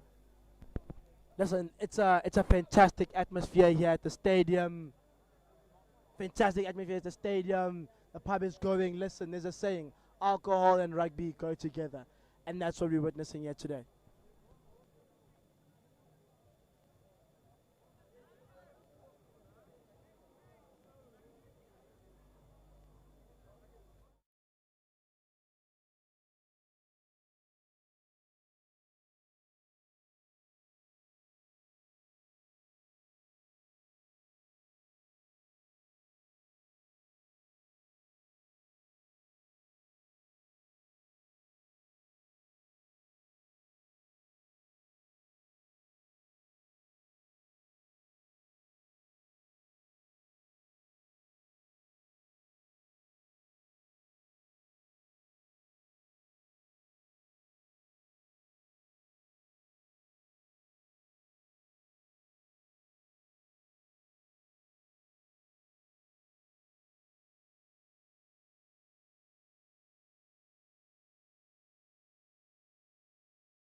And welcome back, ladies and gentlemen, to the second half of this fascinating contest.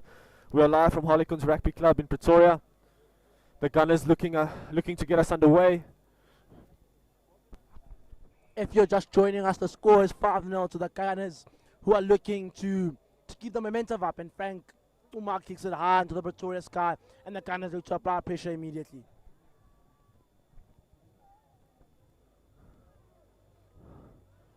Little bit of a shank there by the OP2 fly off, but a fantastic take there by the Gunners. And it's fantastic work there. Gain some meters for his side, valuable meters. Product of Afi's boy, really showing us what that Afi's rugby is about. And the Gunners have come back with not so much passive aggression, but they've come back with a sense of urgency. They've come back wanting to take this game. And Frank Uma with a cute little dummy there. Really putting a show on us, a show on for us here tonight. They're going wider, but the pass doesn't quite go to hand. And it's a line out for OP2. OP2 looks scared. I'm afraid Reynard couldn't, but OP2 have come back from half-time and they don't look as confident as they looked. I think if they don't switch on right now, the Gunners are going to hurt them, and that chance of qualification is not going to be there anymore. So OP2 really need to switch on, and here's the starting point. Great line out there as they look to expand and take it to the Gunners territory. Unfortunately, he knocks it on, and the ref has spotted the infringement. It's another costly error from OP2. You can't be making those mistakes if you want to get back into the game. You're just giving Gunners the advantage the whole time, giving them the opportunity to add to their lead. Scrum on the halfway line here. And I think OP2 haven't played a bad game of rugby. OP2 have played a decent game of rugby. It's just that technicality that's just been short, those small technical aspects. I mean, the technical team must be fuming. They haven't played a bad game of rugby here. And he's through here! OP2 is through! OP2 is through! Looking to offload! He does! Just short of the 22. And they are taken down just short of the 22, and OP2 look to get back straight at the Gunners. OP2 looking to drive inside. They're quite brilliant with how they spot the gaps in that Gunners defense, and they look to go wide now. I think they might have listened to you, Yatando, and they threw. Not quite the best of options there for OP2, but there is an offside call here from the referee. Now that awakened that OP2 came up, that gave their game what they needed, and OP2 are right back into this. It's a penalty to OP2, who will be looking to kick that ball deep to get a favorable position of the line out. A roll and maul, and you're back on the scoreboard.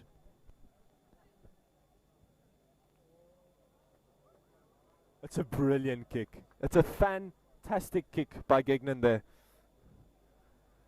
Very close to the line and giving his team the best opportunity to score and make use of their attacking position. He knew what he needed to do, and he delivered. And now it's time for his forwards. It's time for the forwards to stay that tip up. As a forward, your eyes must light up. This is where the value of that forward pack is. We might not win this a scrum battle, but that's the closest it will get. OP2 managed to retrieve the ball, and he has a line out looking to attack.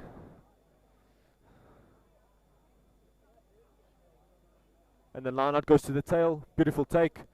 Comes back to the scrum off. And OP2 look to go wide. OP2 play hands, and unfortunately stopped by the Gunners. Great defensive work there again by the Gunners of countering an ambitious OP2, and it's a turnover for the Gunners. Great defensive work. Careless from OP2 again. Technicality not there. That technical aspect not there for OP2. We spoke about this. It's those errors in those vital moments. Those moments that you could potentially score a try, that you knock the ball on, or you give a forward pass. That's going to be the difference in today's game. And so far the Gunners are 5-0 ahead. Looking pretty comfortable, I might add. Brilliant play from the Gunners, I think, and it's a great kick as well by Frank Umar Reynard Kuhn, who I think has been on a mission to prove you wrong ever since when OP2 looked to take it to the Gunners immediately without wasting any time, and he opts to go inside, looks for a ball, but there isn't one, and he's taken down. Fantastic strong run there by OP2. Find themselves on the 22. And here they come, step inside. But he's well met. He is well met defensively by the Gunners. And they look to go onto the left side. But this Gunners defensive organization is causing problems to OP2. They need to figure something out. They need that creativity. They need that finesse. And will it come now? Unfortunately, the Gunners take them down. But OP2 look to drive. Patient in their build up. And hopefully it pays off. Jacques Fourie screaming for the ball here. And it comes to here, Jacques Fourie. And he's taken out by the Gunners player. Fantastic defensive work there. There's crowds here in the crowd about a hard tackle, but the referee's not entertaining that either. And I think brilliant. He tries to go inside, look for the ball there, but there's no ball there. And he has to get taken out. You have no option. There's a wing. Great work there by OP2 to find the player on the wing, to get him in. Do that a few times, and your winger has time to score a try.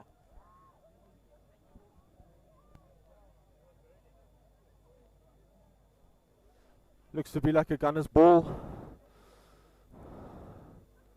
might form a counter-attack of their own, attacking from deep, and the ball goes to hand, and indeed they do, looking for a big kick here.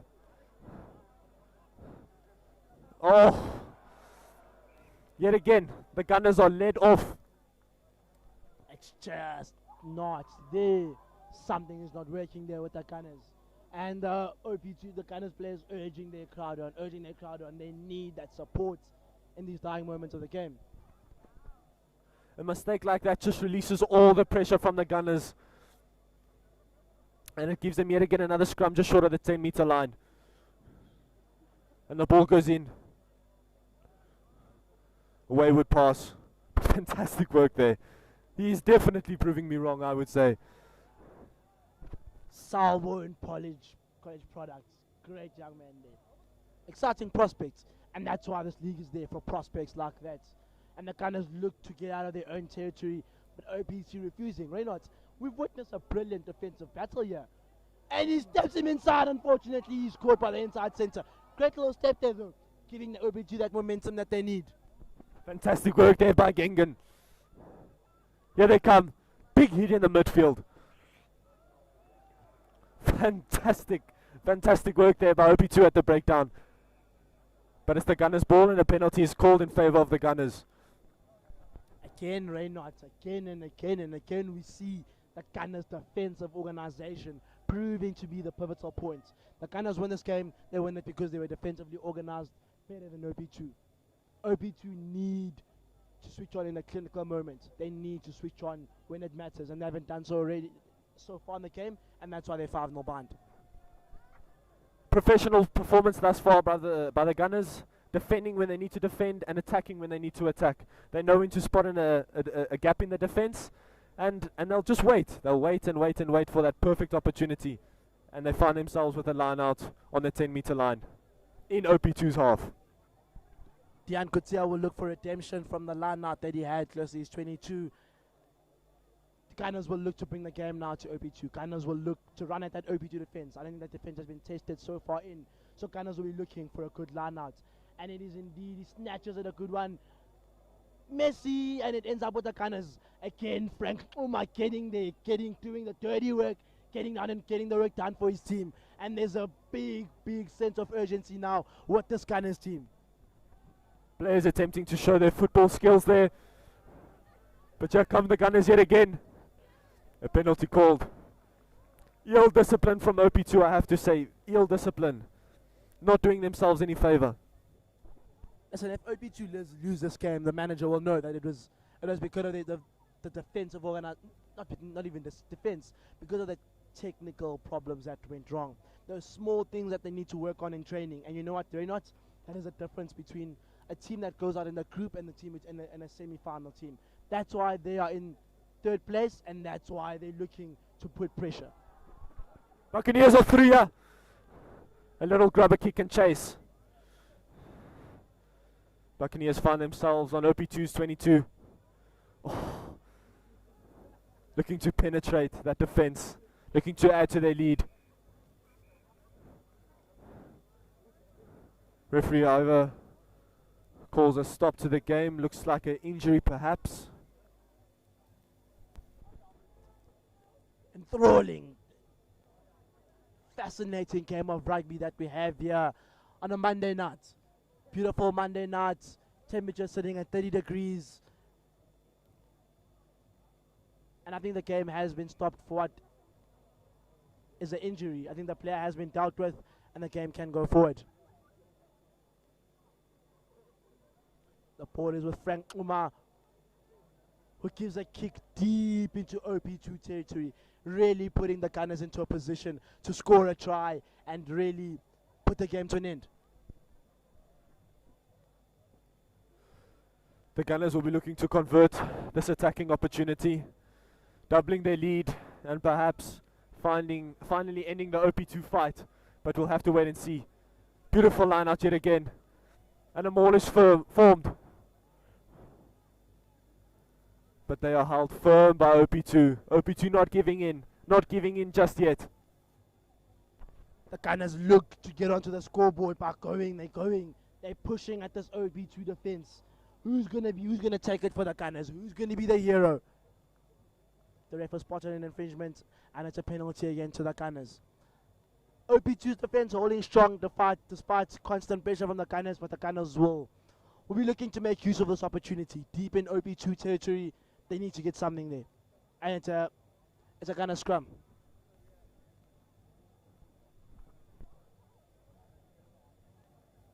Gunners with a scrum here, just inches away from the try line.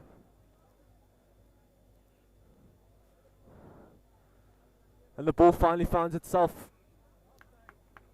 Referee, however, intervenes.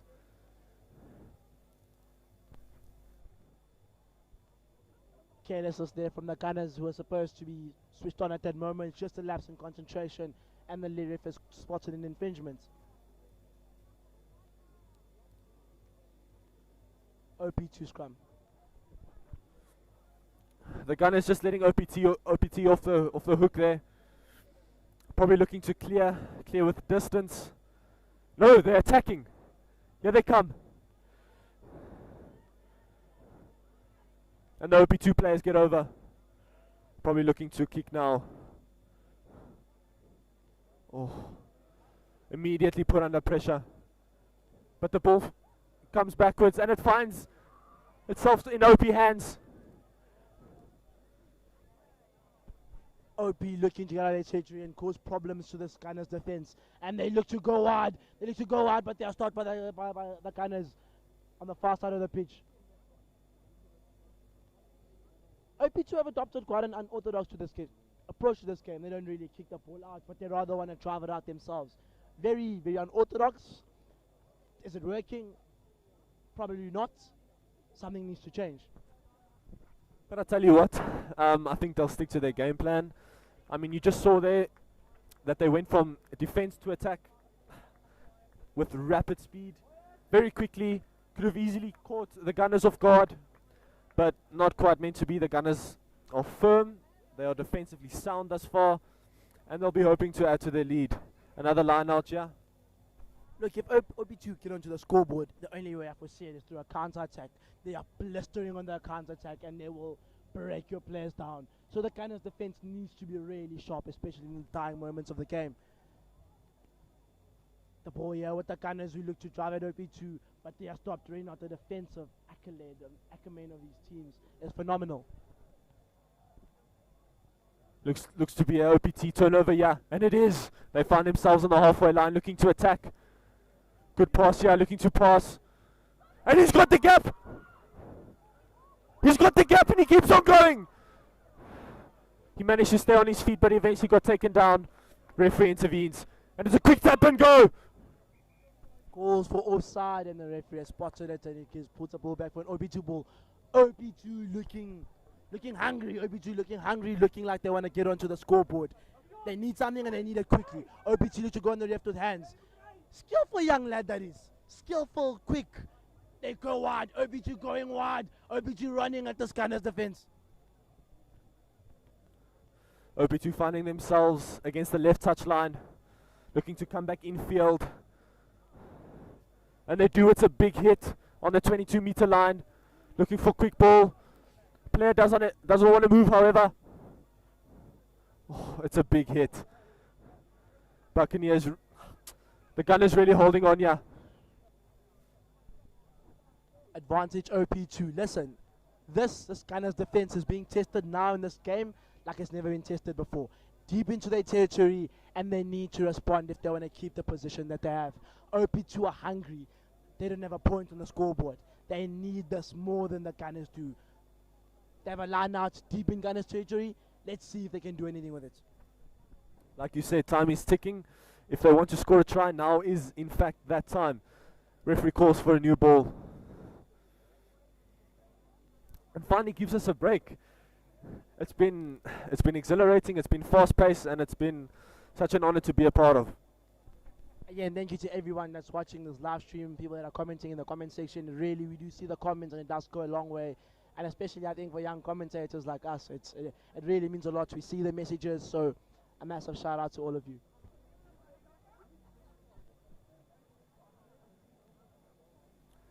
And Kunal finally getting the opportunity to throw the ball into the line out.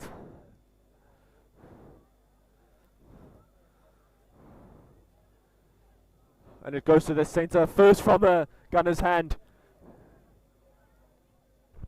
OP2 looking to cause problems, and they go deep. OP2 with a massive territorial advantage, and it's an OP2 try!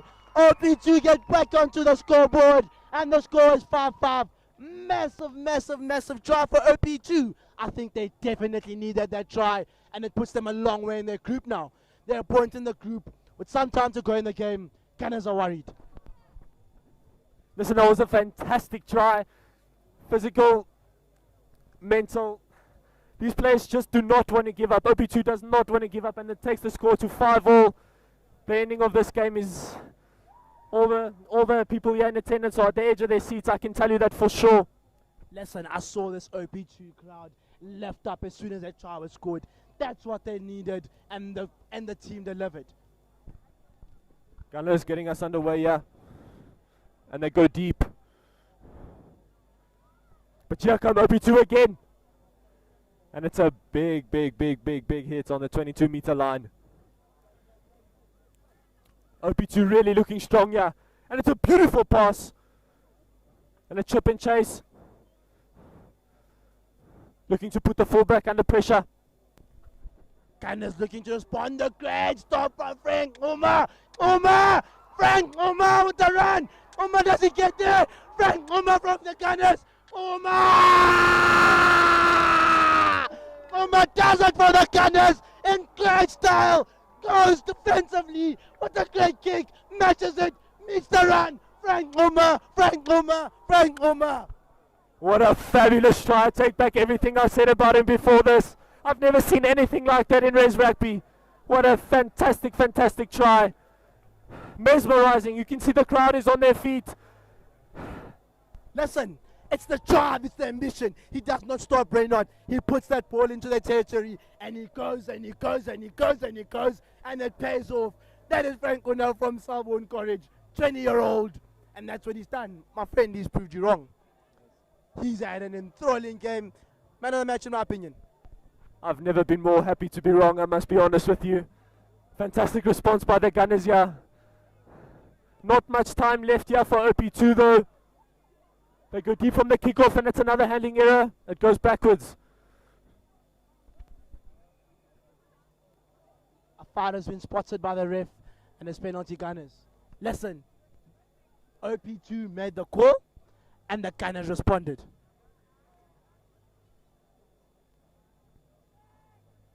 Uma looking to kick out, looking to get that out of their territory. And it's a kick, but Uma's good. Heinrich Bai saying in the live chat, is that Habana, is that you? I must tell you what, it did give me flashbacks of prime Habana. Listen, Reynolds, I said to you that player can play anywhere in the field. I told you, if he wants to play center, he can play center. If he wants to play wing, he can play wing. He's such a versatile young player. Line out here for the Gunners, just short of the halfway line. They find the scrum off. Look for running ball. It's a fantastic offload. Putting on the show here. That try just adds to his confidence. He just oozes confidence. Uma, what a game that this young man is having. Listen, he'll watch these highlights and he'll think, wow. He'll think I'm the guy. Gunners looking good. OP2 under massive pressure now. Listen, this puts Gunners over Makulu's in the log. It puts them in third place, and that is a comfortable position for them to be in. Semi-final spots almost guaranteed. OP2 over looking to respond. And it's unfortunately a knock-on for OP2. Not quite going to hand there. But I mean, it's desperate times for them. It's really desperate times for them. They need to score. That cannot be understated. But I think this Gunners team will want to prevent that from happening. This Gunners team is looking good, it's looking strong. And with Uma playing the way he's playing, these players are just exhilarated. They are infused, they are pumped. This is what res rugby is about, ladies and gentlemen. The Gunners have the ball again, and here they come. It's a cross kick. Fantastic kick yet again. Turning that defense inside out. OP2 looking to counter. Opting for the kick, however. And it's a decent touch finder, pushing pushing Gunners back into their own half.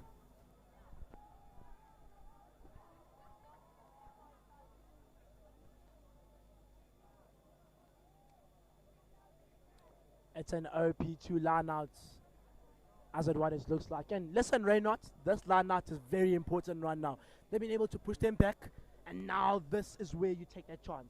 This is where, my apologies, it is indeed a Gunners line-out. It is a Gunners line-out, and they'll be looking to get out of their territory, and they do. Gunners, and the penalty is called in the favor of OP2. Maybe their last chance, maybe their last attack. Jengen will be looking to find touch. Tired legs out there right now, tired legs. Fatigue becoming a real thing right now. Which team has what it takes? And he's been able to keep it in. Oh, massive, massive calls from the fans, from the players. And he hasn't been able to keep it in. And OP2 are in a really good position right now to get back onto that scoreboard. For a second I thought the Gunners player might have kept it in, but it isn't the case. OP2 have a real good chance to level here. They have a really good chance to level the scoreboard. Change of line out taker for OP2. Strategic maybe? Maybe, I don't know, we'll see now. We'll see in these next couple of seconds. Poor. Oh, and it's a knock-on. It's a knock-on. So unfortunate, he said, such a good game. I think just in the heat of the moment, the ball was passed low to him, and he unfortunately locks it on. Listen, OP2 will be smiling. They made a mess of that line out, and Uma's given them a blessing. Uma's given it to them. See what they do with it now. If I'm the 8th man for OP2, I'll be looking at that blind side, just licking my lips. It's tense times here in Harlequin Rugby Club. Tense times. Everybody's sitting at the edge of their seats. Given the context of the group, it's a big game as well, and he goes for it. OP2 looking to get onto the scoreboard here, getting numbers in there by that Gunners line out, but the Gunners holding firm, refusing, saying, you will not beat me today, you will not beat me. OP2 are closer, they're inching towards that touchline. Really, really showing that determination to get over that line. The pass is a little bit wayward, but Jenkins does well for his team and gains some valuable meters. The referee calls a penalty again. They look to tap and go, they look to go quick. OP2 looking to go quick, fans urging them. The fans are urging them on. Will OP2 respond? Gunners looking defensively organized. Listen, Reynolds, I'm on my feet. This is an exciting climax to this game. Heinrich by saying, knock, knock, who's there? OP2, we shall wait and see. We shall wait and see, but I can tell you what, they are close. They are very close. And here they come again. Here they come. So close to that touchline. It's a matter of meters. Small margins here for OP2. Will it be what costs them? Will they make use of it? OP2 driving. That Gunners defense holding strong. Saying you will not beat me today. OP2 are looking to form some kind of pod, and they do. But it's a fantastic defensive tackle. Beautiful offload. And a fantastic try. Right next to the balls. Beautiful try by Jengen. Fantastic game from him as well. I think he was just able to spot that gap in that Gunners defense, and he went for it. That gap opened, his eyes lit up, and he went for it. OP2 on the scoreboard. Happy days, happy days. Saw that gap, went for it. OP2 are celebrating. And Jengen takes the score to 10-all, ladies and gentlemen. We have a tight, a tense, a nerve-wracking finish for you. And Gunners have been, they've been doing well defensively. They held him out. But you can't, for a sustained period of time, OP2 will eventually find a way. Listen, we've been attending to some entertaining rugby this afternoon. Deep into their territory, but they catch it. The referee calls full time. And what a fantastic game of rugby, ladies and gentlemen. It ends 10-all, and it's a tie between OP2 and the Gunners. Thank you for such an exciting game of rugby. I don't think you understand how crucial that try was. That was scored at the brink of full time to give OP2 that point that they so desperately needed. Now a semi-final place is definitely in the picture.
And welcome back, ladies and gentlemen, to our third encounter of the night. It's Mopanie versus OP1.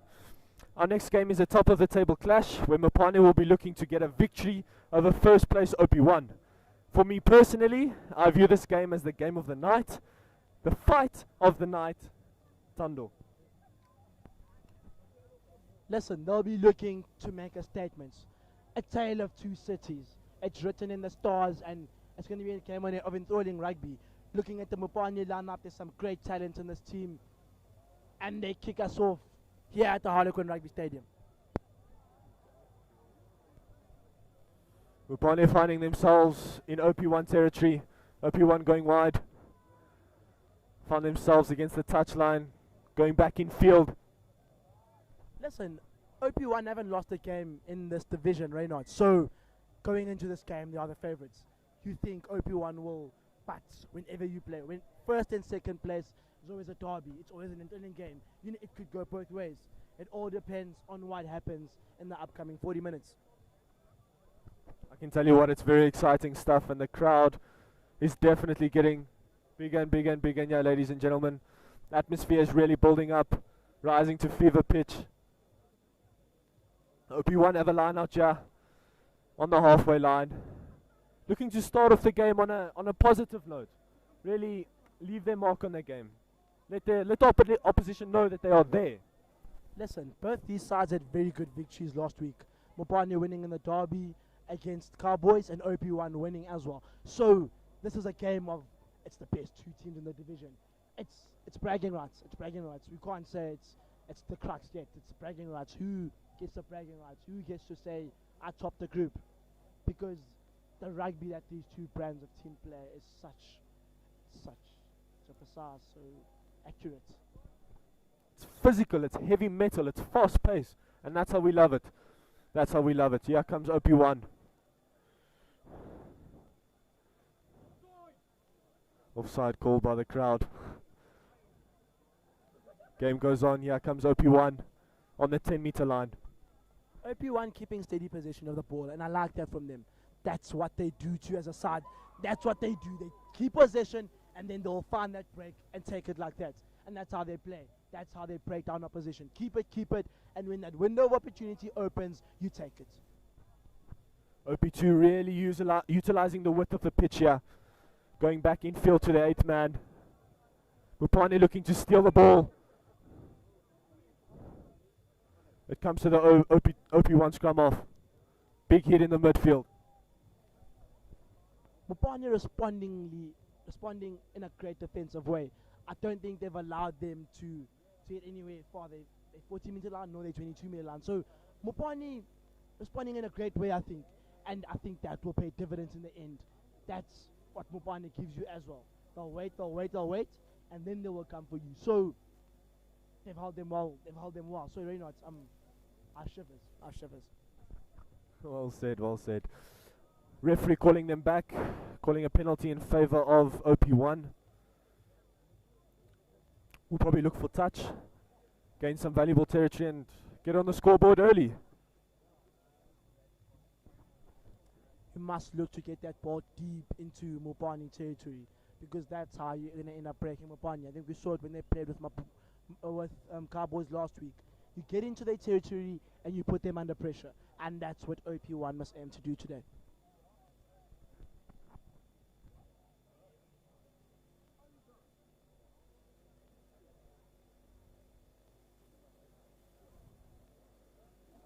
And here's OP1's line out. Fantastic take there by the lock. And they drive, a maul is formed. They're gaining some valuable meters here, really putting that Mopanie defense under pressure. Really attracting a lot of players. I think the key there is to get numbers in there, because they have the strength in the forward pack. Now you get the numbers in and you push Mopanie back, and it's working really well for them at the moment. OP1 really pushing at this Mopanie defense, and they look to break Mopanie tackle, but valuable meters gained by OP1 in that roll and more. Great strength in that forward pack from them. Referee calls a penalty in favor of OP1. It just seemed as if they couldn't be stopped. They couldn't be stopped. The momentum was on their side. Physicality was really on show there. Referee having a talking to the Mopanie captain. I think captain was complaining about an infringement there that the team saw, but nothing from the referee, and it's OP1 ball. OP1 really looking to kick again. I think their strength is in how they build up the play right now. They build it up phase by phase by phase, and in the final phase, they will catch you.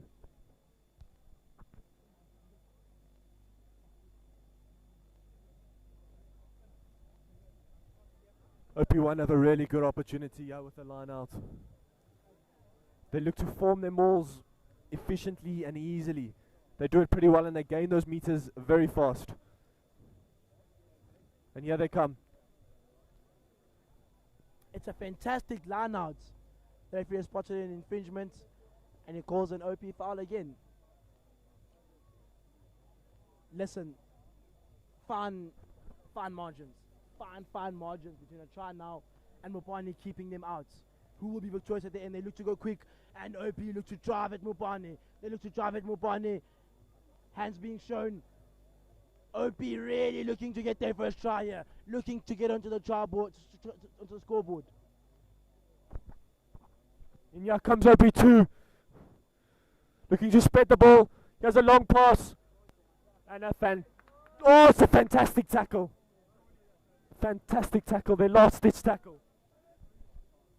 Great defense from Mopanie. The crowd thought it was a try. Everyone thought it was a try. But not that last man defending that.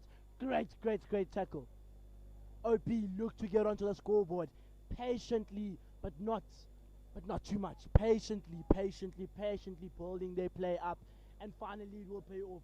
There's a man on the wide side, but he chooses to go by himself. OP1 really using their phases, really building their phases up, waiting for that perfect opportunity to score. However, referee intervenes and a yellow card is shown to the Mopanie player.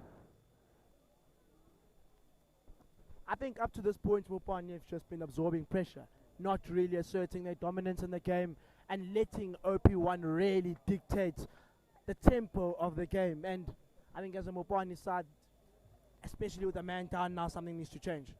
You need to be more aggressive. You need to show these log leaders that we're going to give you a fight.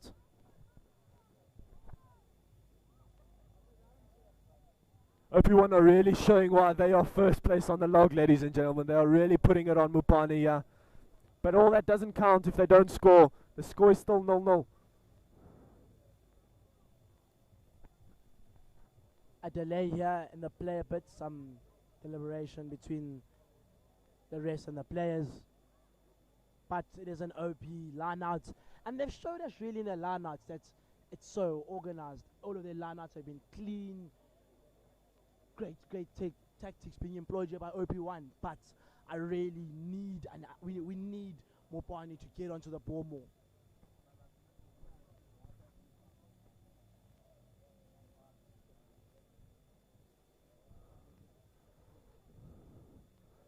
A lot of line-outs thus far for you tonight.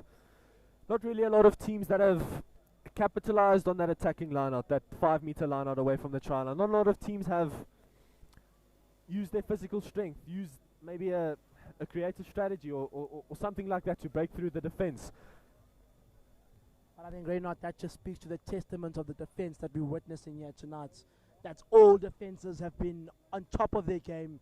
And let's see now whether OP can take advantage of that line out and get some points on the scoreboard and show us why they are the log leaders. Get something from this gameplay of theirs.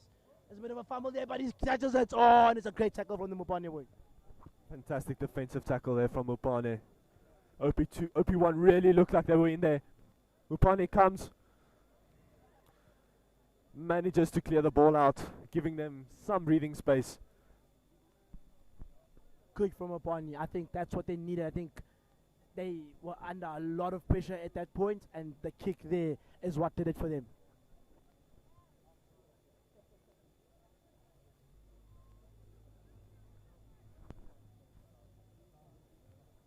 Yet another OP1 line out.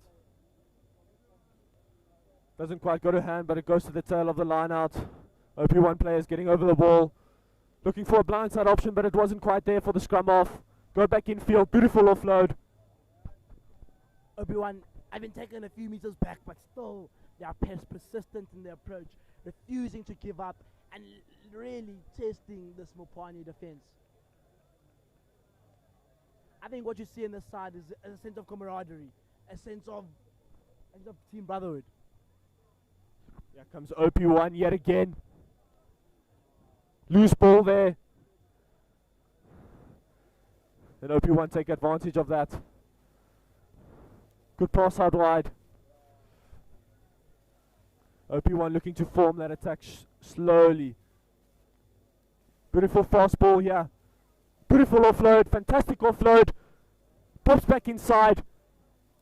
He tries to dance, he tries to riddle around players, but they stop him. He had the option outside, but opted to go inside, and unfortunately he was stopped. OP1 looked to go wide, looked to really push this Mopanie defense, but Mopanie defense holding strong. OP really putting pressure, not being able to really get something from this, but being persistent in their approach, and surely, somehow, some way, they will see dividends in this investment. And it's a big ball out wide, but it's equally matched with the tackle. Mopanie defending for their lives here. OP1 trying to find a way through, but they simply cannot. But here they come again, looking to pass quick. Good defense yet again on the 22. Good game of rugby that we're witnessing. Great techniques being employed by both teams. OP look for the breakthrough here, but there's a big tackle there by Mopanie. OP not being able to find a cap in that Mopanie defense. OP1 player managing to stay in field. Oh, another fantastic run there in the midfield. Looking to pass wide, looking to pass quick. An offload. Here he goes. Another step inside. He's still on. And he's driven backwards. I think that just shows you the defensive strength of this Mopanie team. Countless times they've been under direct threat from OP, and they're still held back. Man was taken out for an OP line out. Scrum off, looked to dart on the blind side there. Just didn't quite manage.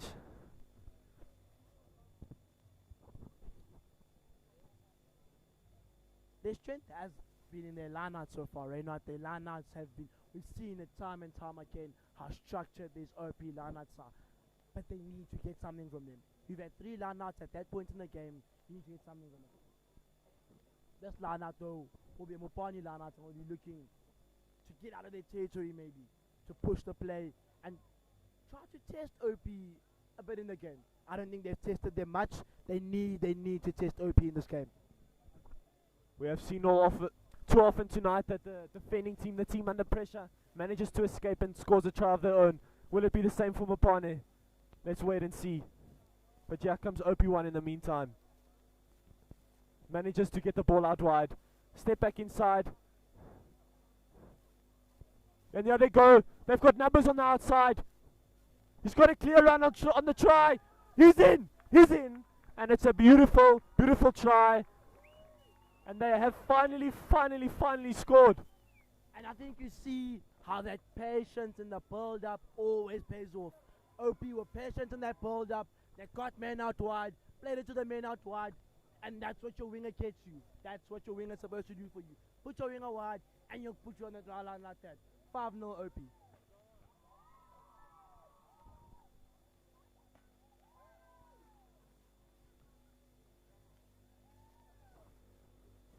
OP1 really put the Mopanie defense under pressure there, and it eventually counted. Mopanie will be looking to respond. They haven't had a foothold in the game as of yet. Maybe they need to get their forward pack involved. Maybe play a little bit more running rugby. Listen, Ray, we saw it last week when they played against the Cowboys. We saw it when they played against the Cowboys. The strength in this Mopanie team is in the centers. They have quick players on the back line, and they need to get those players in. They need to get those players on the ball. And that's a great take there by the 14. Mopanie immediately responding to OP's questions. And Mopanie are getting into OP territory and trying to push this OP team back. I can tell you what, that is a fantastic response by Mopanie. They're on the attack here. just past the 22. Looking for a long pass. He spots a gap. Still going. Stays on his feet. Mopanie with a sense of urgency now. Reminds me a bit of Manchester United. You have to concede in order to go into the front foot. Mopanie with that sense of urgency now. And they want to take this OP team on. And that's what we wanted. Get your black players in. Let them dribble and dance around defenders. And that's how you're going to win the game as a Mopanie side. That's how you beat the Cowboys last week. That's how you're going to beat the big boys this week. Referee, however, calling an offside decision here. Mopanie may be looking to go to touch. Maybe getting a line out of their own, forming a maul of their own, and scoring. They really need to get points on the board, because for me, OP1 really does look comfortable.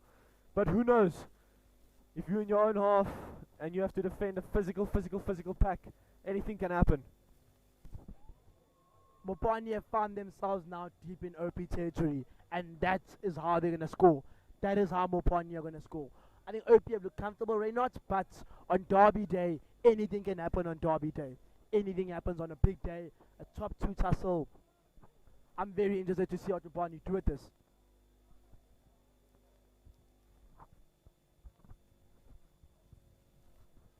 Yet again, we are waiting for the ball. Gives us another break. We just passed halfway here in terms of the evening's rugby, and it's been fantastic. It's been exhilarating. It's been exciting. I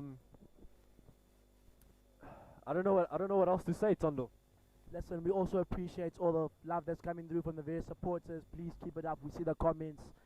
And Mopanie look to drive. Mopanie look to get onto the scoreboard. Mopanie driving and mauling here.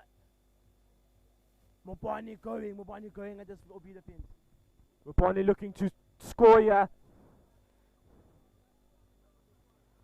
And they're going, it's a big run. And he scores! Fantastic try there. Determination in the run. You could see the desire in his eyes to get over that try line. And it's a fantastic score by Mopanie. And it takes the score to 5-all. And I think that is what that Mopanie team needed.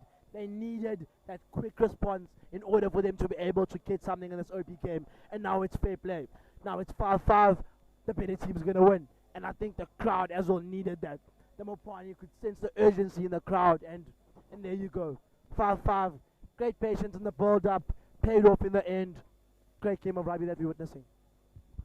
We called it as the fight of the night. And so far, it is living up to that. It is living up to that. I mean, it's 5-all. We're still in the first half. There's a lot of rugby that needs to be played. But both teams really in the game now. They're going deep from the kickoff here. They've kicked it deep. Mopanie needs to respond and kick it out. Oh, and it's a great kick into this Harlequin rugby night sky. Beautiful for Mopanie to be able to take the kick out, release pressure from themselves, and hopefully look to get a try on to force OP1 to make a mistake.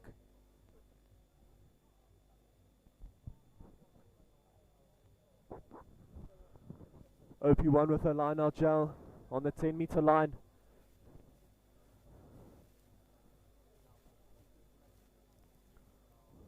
Looking to respond after that setback.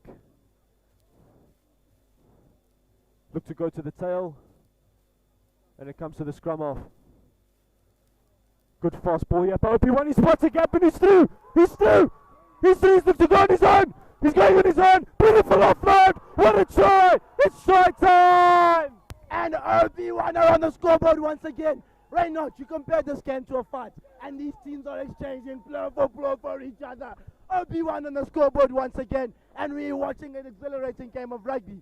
I think you see why both teams are patient in the build-up. They wait for it, and when that opportunity comes, they take it. Great job by OP1.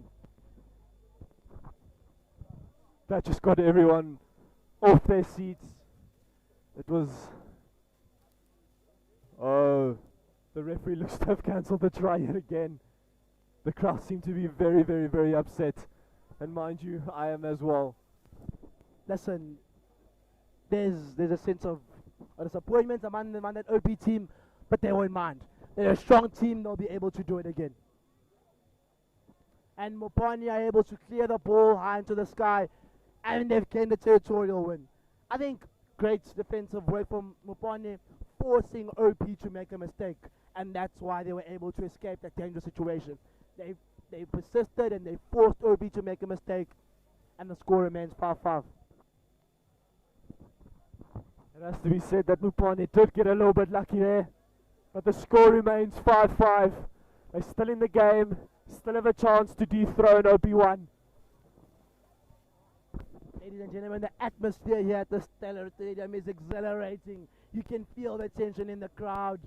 And let's see, can the players feel the tension, then use this energy. And here come Mopanie with an attack of their own. He wants to step inside. He's unfortunately caught. They break him down. Mopanie look to attack and cause problems to this OP defense.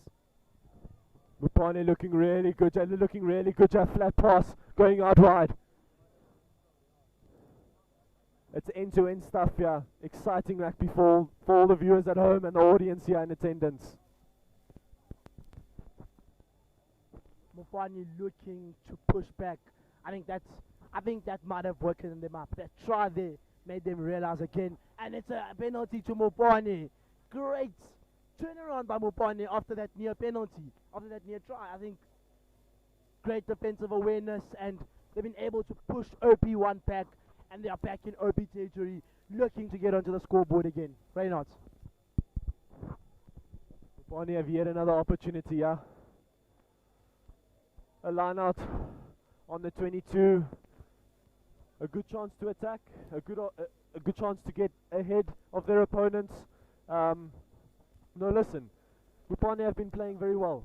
They've been playing very well. They have matched OP1 in every single department, and it's made for a fantastic and exciting watch. Mopanie now look to roll and maul and use their legs.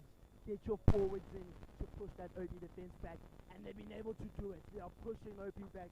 OP resisting. Mopanie get the ball wide. They look to play hands now. Mopanie look to play. Mopanie look to play hands now. He's through. He's through. Oh, Mopanie's brought down. He's brought down. OP resisting that Mopanie attack. Mopanie really showing some attacking purpose here. Good pass again. Trying to offload, and it goes forward. However, the referee called them back for a previous infringement. It's non-stop rugby here, ladies and gentlemen. Even the players are getting involved.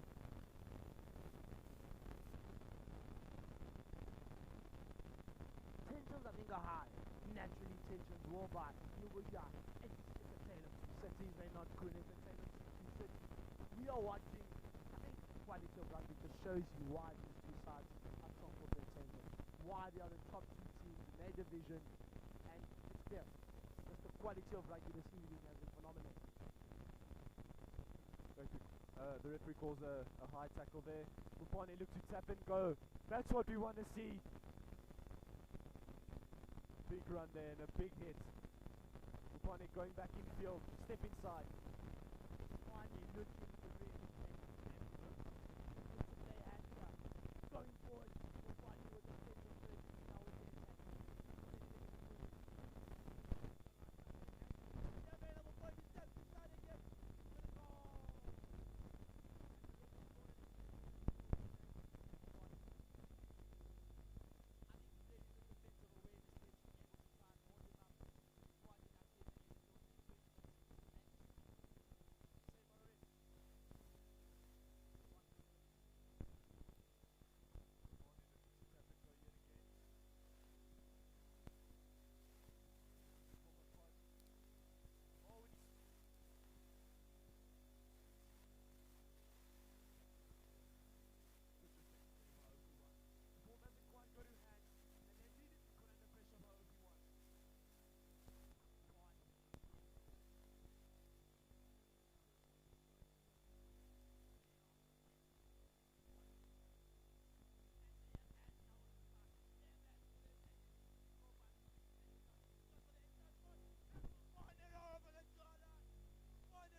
There's a reason for it. They can come back, and they need to come back. They are motivated, skilled,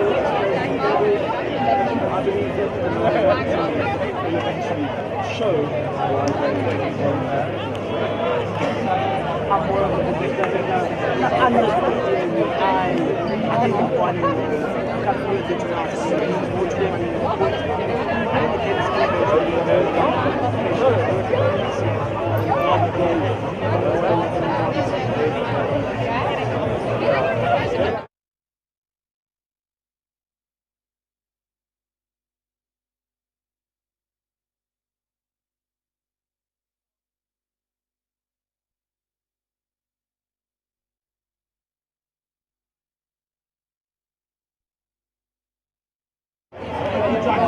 trying to resist them whole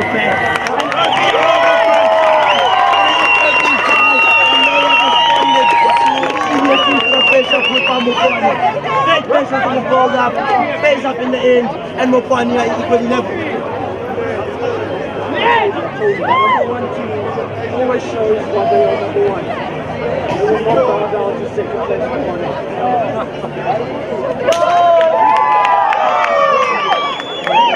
At half-time, this is very race on rugby game. The score at half-time is 10 to Mopanie, 10 to 8.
Basic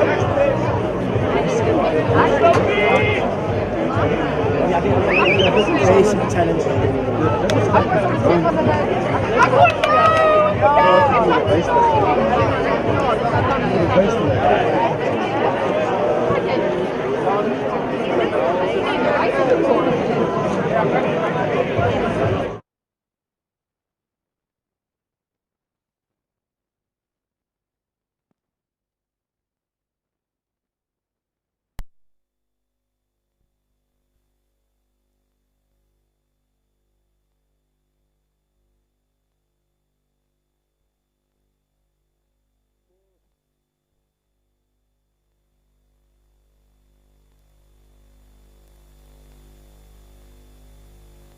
Hello?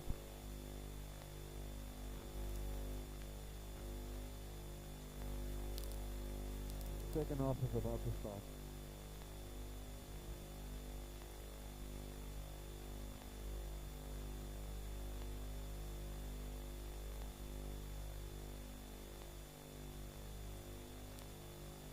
Second half is underway.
in the speaker.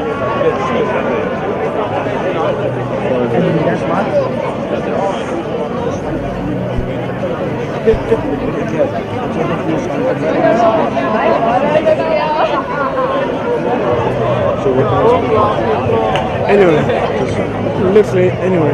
And we are. I'm pretty sure that you missed us, but we are back. Here comes OP1, just short of the halfway line. OP1 really looking to cement their place in this game now. They 10 points ahead and looking to, at point difference, I think at this point they're not good thing. I think the game is in the bag. Or maybe, just maybe Mopanie could ask that last question, could ask that final run in this run that they're making here. And unfortunately they're stopped by OP in their vicinity. Mopanie not dying without a fight here tonight. They are not giving up. But it's fantastic defensive work yet again by OP1, who managed to gain the turnover, and here they come. I think OP1 have really showed us today why they are at the top of this group.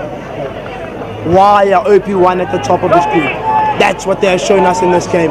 Mopanie want to hit straight back. They want to play hands, their space. A bit of a fumble there, and OP looks to put pressure.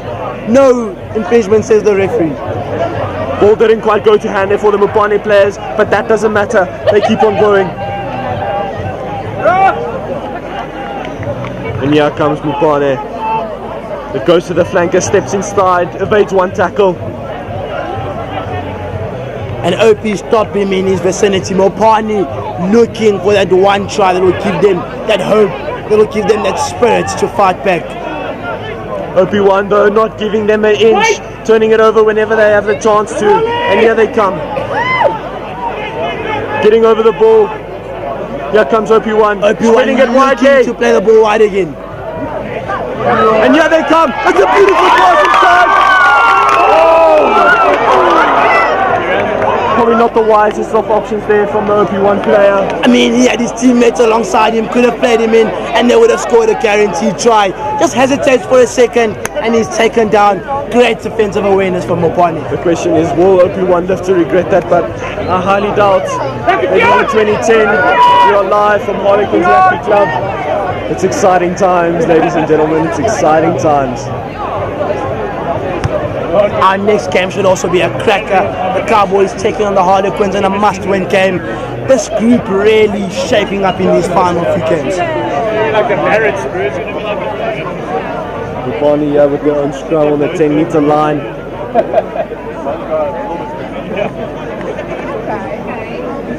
Mopanie again will probably be looking to play hands.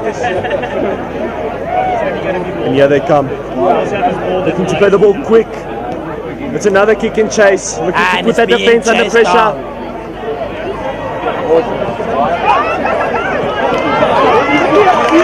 He has that wide option, he chooses to kick, and it's being chased down, being chased. Great take by the Mopanie fullback, who remains calm in the face of adversity. Brilliant take under pressure there from the Mopanie player. And it's an up and under, really test their aerial abilities. And here comes OP1, there's space outside, but they lack the players. He chooses to come back inside. He runs into traffic almost. He has a whole field to himself, but runs into traffic. But they look to go wide now. The prop driving ball with a big hit there for OP1. Strong run from OP1 there. And they find it again, but it's a knock-on. It's yet another error from OP1. Nail-biting stuff, ladies and gentlemen.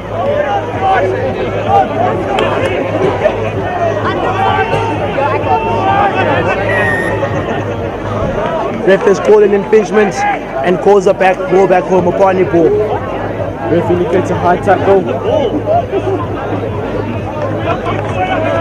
Mopanie players look out on their feet. 2010 behind, not much time left. Maybe just playing for. What's the thinking in the training camp, Reynolds? What's the thinking in the training camp? I mean, it's not the last game of rugby that they would play, so momentum is key. If they put a good couple of phases here together, get some momentum going, maybe lifts the spirits, even though it's after defeat. Lifts the spirits. Remember, this it's point tally. So things like points difference and points full count as well. So Mopanie will be looking to get the next try, or they're in substantial trouble given the games that are following today. Cowboys looking to put pressure on Mopanie. Cowboys must be watching this result. But mouth-watering waters, just like all of us, I have to add. Oh, and the lineup goes all the way to the back and it skips it back to OP1. OP look to get onto the scoreboard one more time just to cement this thing. And they're driven forward here by the prop. Scrum-off has the ball, looks to spread the ball. There appears to be an injury there, but the prop is back up and OP, Mopanie looked to hold him up, but he's taken down. OP looked to attack. Mopanie carelessly, they had the ball, they stood up careless from Mopanie. Advantage OP. Referee intervenes yet again. I mean, that ability to make a tackle, get back up off the ground, it's simply commendable. These players are simply amazing, putting on a real show for us tonight. Like I said, this is rugby. It's sports up in the week. It's the talks in the corridor. It's the talks on a Monday morning. You feel that buzz, and you know that tonight it's Monday Night Lights. It's Monday Night Lights at its finest. Here comes OP1, looking very comfortable. Good solid performance tonight. Consolidated their place in the playoffs. Definitely a strong performance.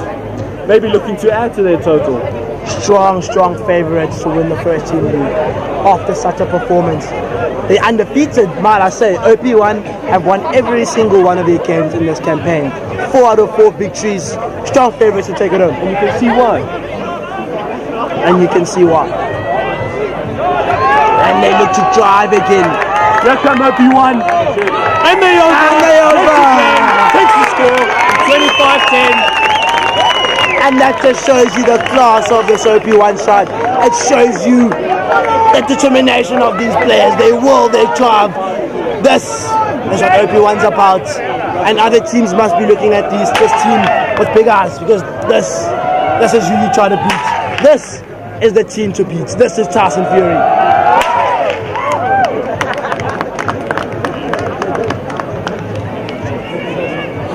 Mere consolation at this point for Mopanie. Feels like OP1 have really sucked the life out of Mopanie. Really destroyed maybe some of the fight that was left in them. No, listen, Mopanie is a strong attire, strong outfit. Look forward to the next game and look to get back onto winning ways.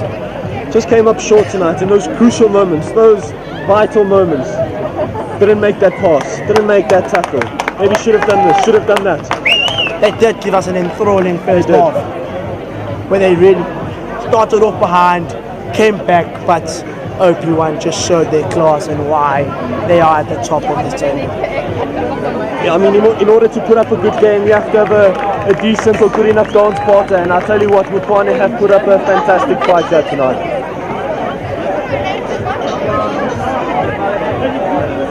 I think those Mopanie players were up against a strong OP1 side that they wanted to just cement themselves in the final place. So I think OP1 very good position now to play in the final. Here comes OP1 yet again. When it comes to the scrum off, looking to go wide. Beautiful passing. There's such an imperious nature to their game now, this OP1 team. Look to go in the opposite direction. Maybe spotting a gap. And here comes the prop. And it's a big hit as well. OP1 are unrelentless. They're going wide, looks a bit forward. Really unforgiving towards this Mopanie team, and they look towards another try.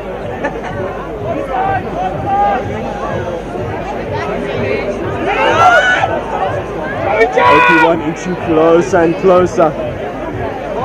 Going again to that side. Beautiful pass. Back inside, and unfortunately the ref is spotting the infringement. Listen, Reynolds, that's where the key play has been, in that wide channel where you get your winger in and he has a run at that defense. That's how OP1 have been able to tear this Mopanie team down tonight. Very good way to sum it up. I mean, OP1 just looked professional tonight.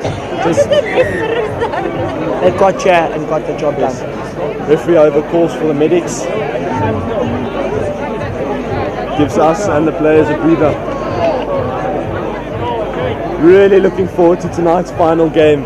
Really looking forward. And I mean, this game served as the perfect starter to our main event of the evening. Listen, the Cowboys need a victory against a Harlequins side that is winless in this competition. Harlequins will need to get a point on the board just to establish a presence in the group and maybe even get a final place, scrape a final place if other results permit. So listen, it's all set up for a grand finale.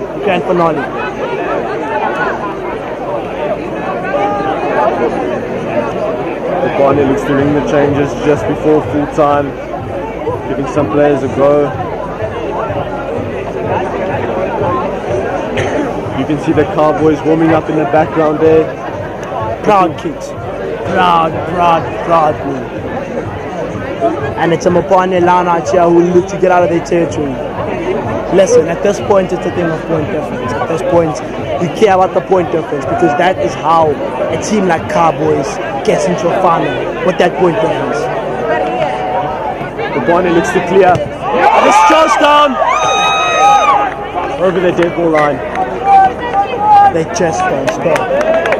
25-10 up, you think maybe they'd calm down a bit, but that just shows you the quality in the side. The sign of a number one team, of a team that thinks they're unbeatable. That mentality will get you places. And I'll tell you what, OP1 look really good.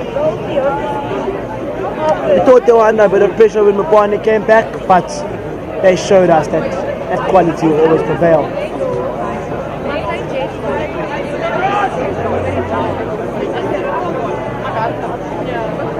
The captain having a bit of a check with the referee. Still shows that both sides are pretty invested in this game up until that last whistle. And that's why we love this league so much. That never say die attitude. You continue going even when you're 15 points behind. That's why we love this rugby so much. Here comes Mopanie on the blind side. Beautiful pass inside. There they go, tip and chase. Does he get there? There's a stumble there. Is he going to get there? Step. Well spotted by the ref.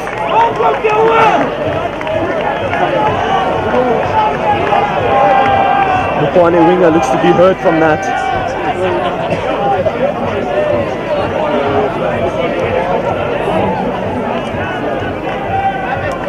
As ironic as it might sound, it's deep into the game, late in the game, but emotions are still very high. Yep. Both teams, like you said, still very much into the action, very much as I said, in the game. As I said, you don't know who's watching you. You always want to put up a good performance, whether that be individually or for your team. You want to put up a show for the audience here tonight. But here come Mopanie.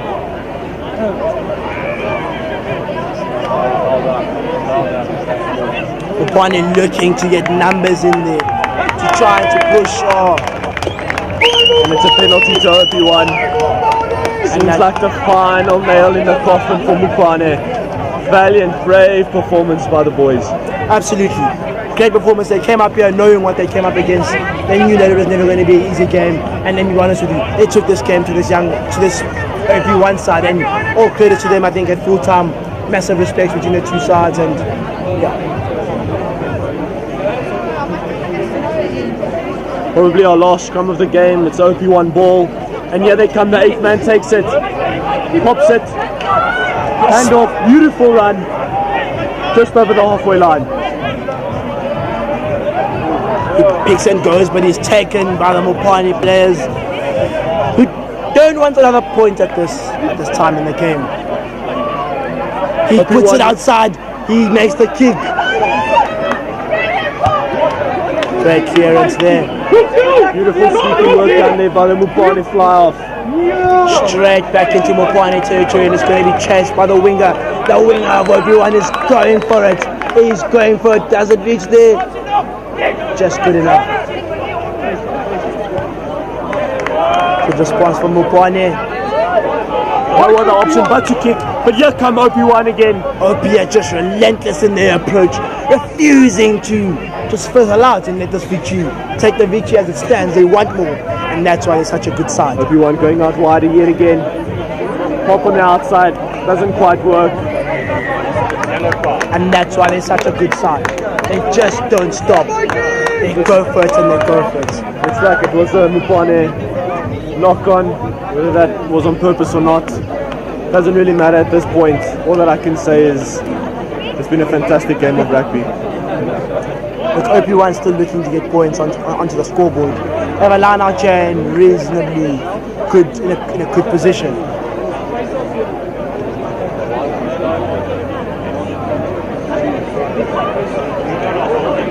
OP1 waiting for that ball again. Maybe giving themselves time to think how they're going to attack, how they're going to score that last try. Mopanie looking for a response. Mopanie don't want that to happen. And they respond here with a brilliant steal of a line out. Great line out there by Mopanie. Great awareness by Mopanie. The Jakam OP1 really showing that ambition and desire to score that try. Look at Mopanie are not saying yes, come score either. They're saying, Brew, come at me and I'll give you everything that I've got. Everyone going wide, dummy inside, looking to offload, and he does. Desperate defending from Mopanie. Desperate defending from Mopanie, who tried to keep Obi from scoring another try. Rob tries to go there, but he's taken down by Mopanie. Mopanie look angry. They don't want another try to come their way. They can't afford for another try to come their way. That's a knock on. Mopanie, however, gathers the ball. It's an offload, looking to attack. Steps back inside.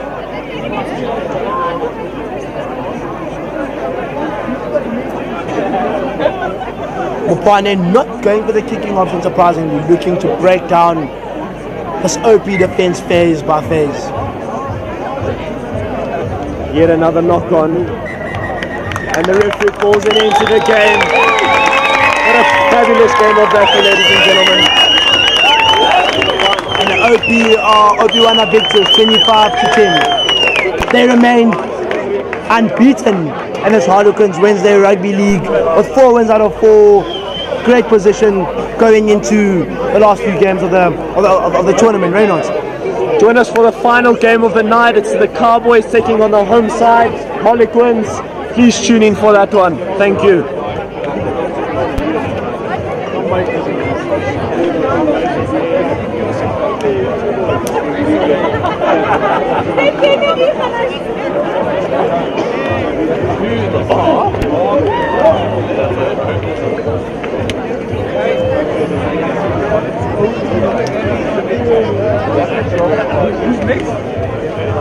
Cowboys.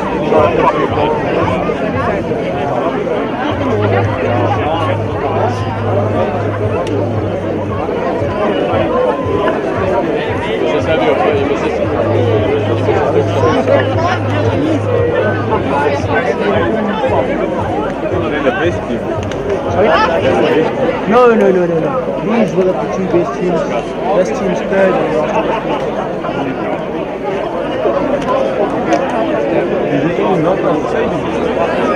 You might have done it.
When we come to down, we stand.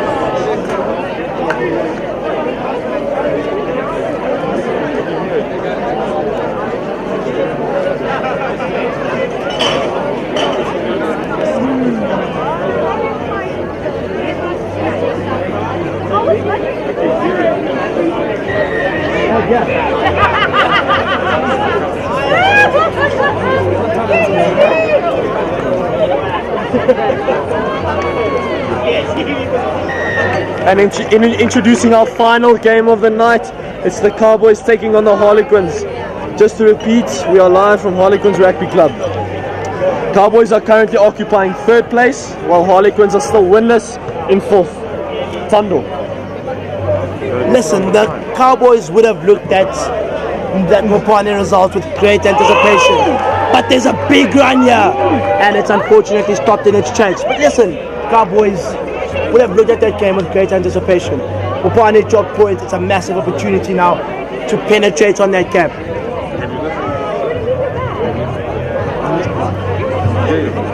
Early penalty to the Cowboys here. And they're looking to take advantage of that.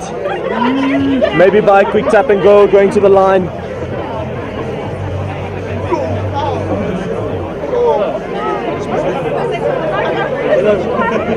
Referee just waiting here.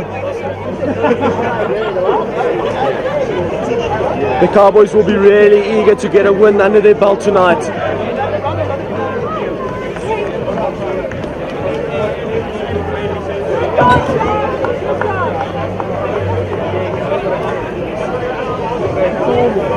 Great kick there by the Cowboys, who look to put pressure on the Harlequins.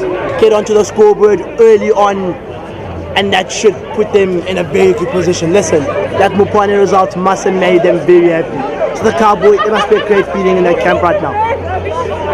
I mean, you and I both know a lot of these Cowboys players, and we know that they are itching to get a win tonight. They are itching to prove themselves to the public. We know how much this game means to them. And the Cowboys push forward again, trying to get onto the scoreboard. The ball's loose, but it's picked up. Ref has made a goal. But I think this is an equally big game for the Harlequins. Massive game. Really needing that point. Really needing that point, the home side. They do find themselves with a scrum, maybe to get some territory. The thing now with the Harlequins is that they're the side that have conceded the most tries in this division. Their point difference being minus 60 as opposed to the 5 of the Cowboys. So there must be something wrong in defense, and if they haven't fixed that today, they're going to get punished. Fantastic clearance by the Harlequins. Fly off. The Cowboys push back, but still remain in the Harlequins half.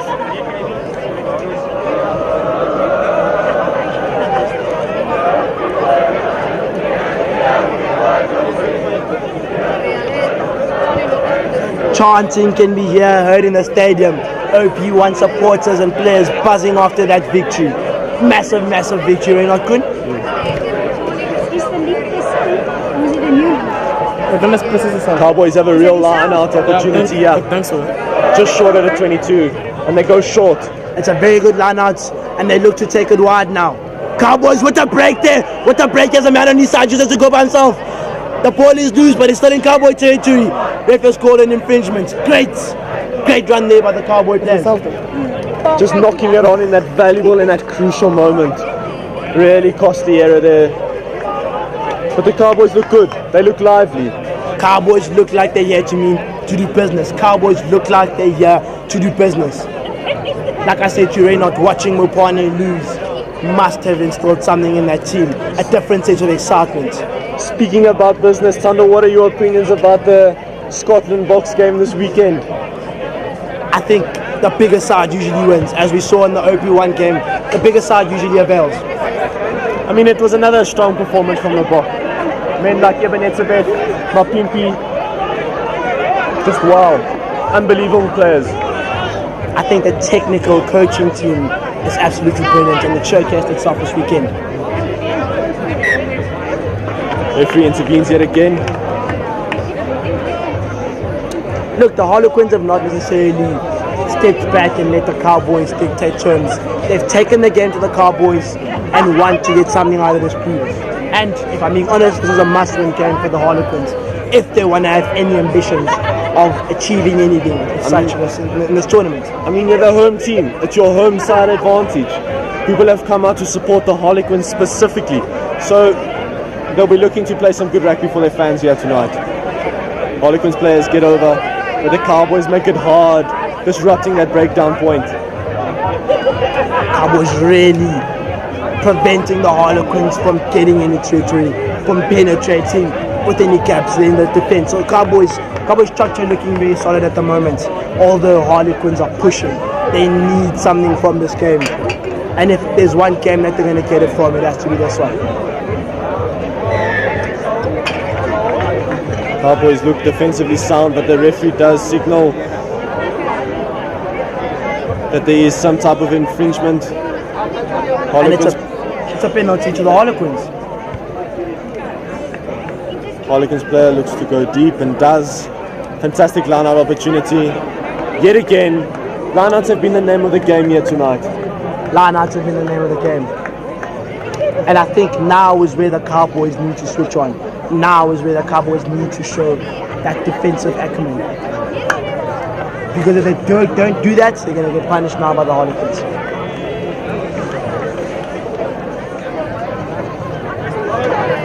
And here come the Harlequins. They've probably practiced a line-out routine like this over 100 times in training. Let's see. Here they come. They don't look to add numbers. They possibly look there's an infringement of somehow, possibly hands in the ruck, and they used to play quickly. They look to play quickly. Harlequins look to have a quick tap and go there. And it was a knock-on. Look, really disappointing. The Harlequins look good. The Harlequins look strong. They look like they mean business. And the Cowboys' defense will really be tested now. I think it's a scrum, so I think the Cowboys' defense will really be tested. And they need to organize themselves in a way that they don't get penetrated now. Scrum on the 5-meter line here. Cowboys will be looking to get out of their own half, get some territory. Just a massive shout out to the supporters at the stadium today. I think you can see how it's filled. There's a vibrant, jubilant feeling in the stadium today. Shout out to my boys, came to say hi, PK, Gino, love you. Cowboys looking to clear here, and it's a fantastic field, kick down field. The Harlequins are really pushed back into their own half, wanting to attack. It's a step in the inside, really not going anywhere, but he now still he goes inside. The Cowboys give him that room, they give him that space to goes in, and he takes it. They give him that area and he takes it. Referee intervenes yet again. It's the Harlequin ball. Harlequins have really taken this game to the Cowboys. It's an evenly matched contest yet again, like all the other games this evening thus far. We've witnessed a great deal of rugby today, and I don't think this game will be any short of that. Here comes the Harlequins yet again. Oh, and it's a fantastic kick. Puts the Cowboys under a lot of pressure yet again. It's a game of line-outs. It's a game of line-outs. In game of line-outs. I think the Harlequins will be looking to add men now, to maybe add men and drive those Cowboys back and get a try somewhere. Or maybe looking to get the ball to their backline quick, as fast as possible. I mean, look at all this talent on show here today. They have big wingers. They have big players in that backline. Players with skill and agility that can really make that Cowboys backline dance. And it goes to hand for the Harlequins. They're pushing forward. The Cowboys not allowing them an inch though. Cowboys fighting, defending their own try line. Harlequins look to go wide. They look to play hands. There's a fumble, but the Harlequins are still there. Harlequins still going, but the Cowboys stopped them in their vicinity. Cowboys' defensive organization has been phenomenal up to this point. It's the Marula way, Tano. It's the Marula way. Back Harlequins are in for a try, and it's 5-0 Harlequins. Out of nowhere, The Cowboys must be under pressure now. This is a must-win game for them, and the Harlequins first on the scoreboard. What's the thinking in that camp? Listen, I must say it's well deserved from the Harlequins' point of view. Really good performance thus far. Cowboys have seemed to take their foot off the gas just a little bit, and they were punished there. They were punished. Harlequins pushed and pushed and pushed, and finally it came through. Listen, Reynolds, in terms of the tries that they've scored, that is a very big try. They've only put 3 tries on the board this whole tournament. So that's their 4th. Get going. Come on, let's... It just shows that a lot of improvement was made on the training ground by the Harlequins players. Here they come again, not quite going to hand. Yet another knock on. We've seen that a lot here tonight at Harlequins Rugby Club.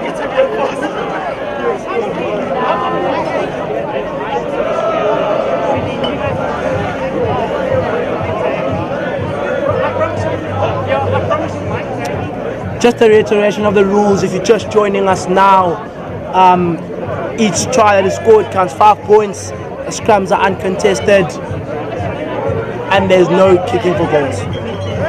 Here come the Cowboys on the attack. What the? He's still on. Very good run there. Somehow darts the tackle and misses it. Here come the Cowboys going out wide. Looking for that offload, couldn't find it. Cowboys looking good.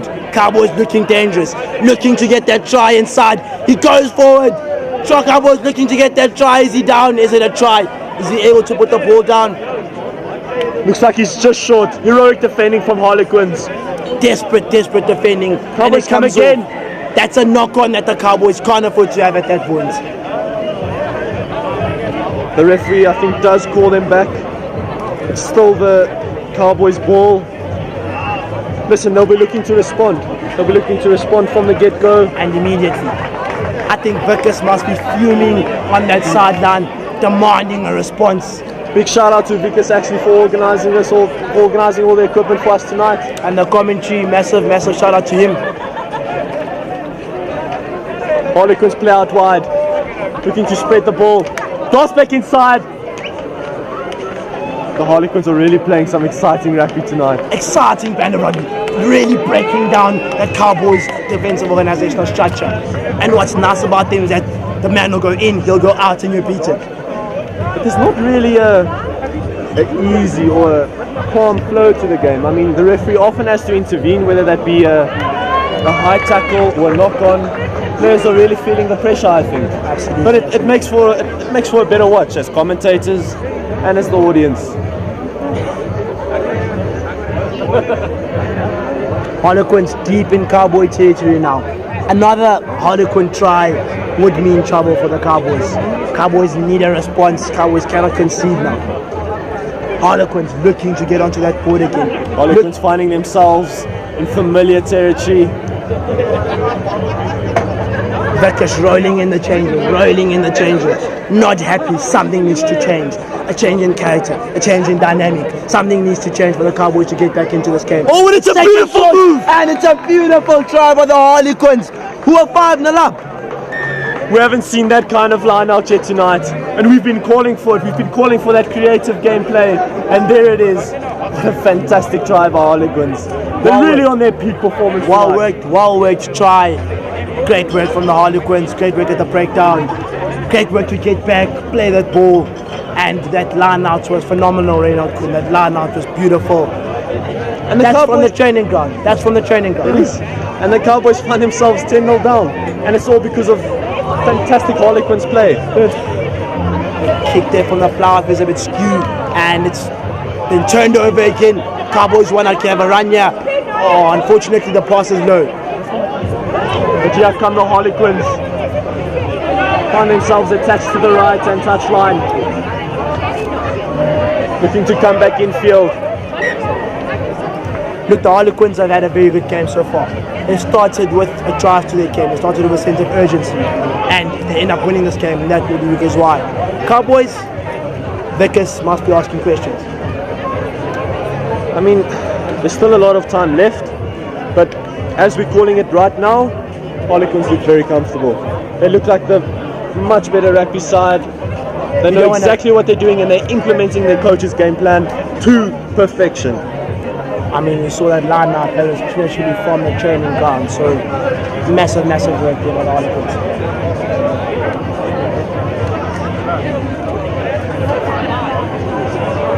Just a reminder that the scrums are uncontested. As unfortunate as that might be for those that like the intensity of the scrum. Here come the Harlequins yet again from their own scrum. Going with hands, going out wide. There's a pass option for him. He takes it. It's a beautiful take. He goes back inside, but he's taken out. Great work by the Harlequins. I think that must be the manager's tactic, and I don't know why the Cowboys are not seeing it. Play the ball out wide, play the man out wide, and let him have a run. Because we'll be itching to get to half-time, getting into the minds of his troops. Oh, and it's a big hit. It's a massive hit in the midfield. Harlequins really putting the pressure on.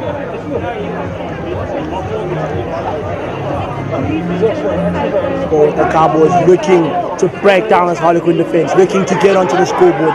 They need a response, and they need it urgently. Who's it going to be? Who's going to be the hero for the Cowboys? And here come the Cowboys. He darts back inside.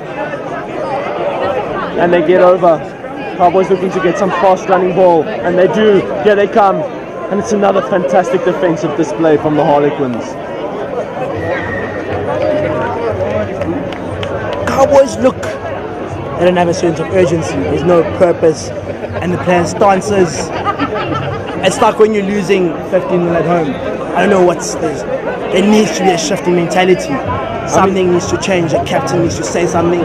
They need a moment of brilliance, and they need it quickly. I mean, we have seen the changes run quite early in this game, which does show that there's a little bit of a disconnect between maybe the coach's ideas and what the players are doing on the field. It's up to Vickers and it's up to the Marula Cowboy players to find out what that issue is and rectifying it as soon as possible. They're deep now into Cowboy, into Harlequin territory. What can they do with that? Being able to come out of their own half, now take your foothold in the game. Put pressure on that Harlequin side. And he has a perfect opportunity to do so. Here's the Cowboys with a line out of their own. Maybe feeling inspired by the Harlequins of their line out. Absolutely. But let's see. Vickers walking up and down the sideline frantically.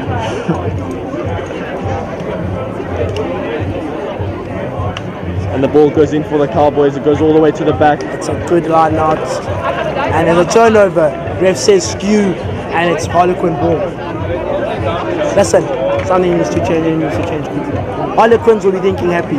Get more points on the board, puts us in a good position to go over these odds. Just carry on what you're doing at the moment. Don't change much. Don't go away from that game plan. Stick to it. Follow it. And I'm sure they get the win under the belt tonight. Big response needed from the Cowboys early on in this encounter. Here come the Harlequins looking to attack from deep. Beautiful long ball. The option is on. But he opts to go back in field.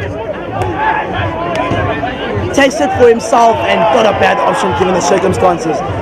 Cries on that Cowboy bench for an infringement. Ref looks away. He looks to go on the blind side. Here come the Cowboys. But he's taken out. Fantastic defensive display yet again from the Harlequins. Using the touchline as an extra defender.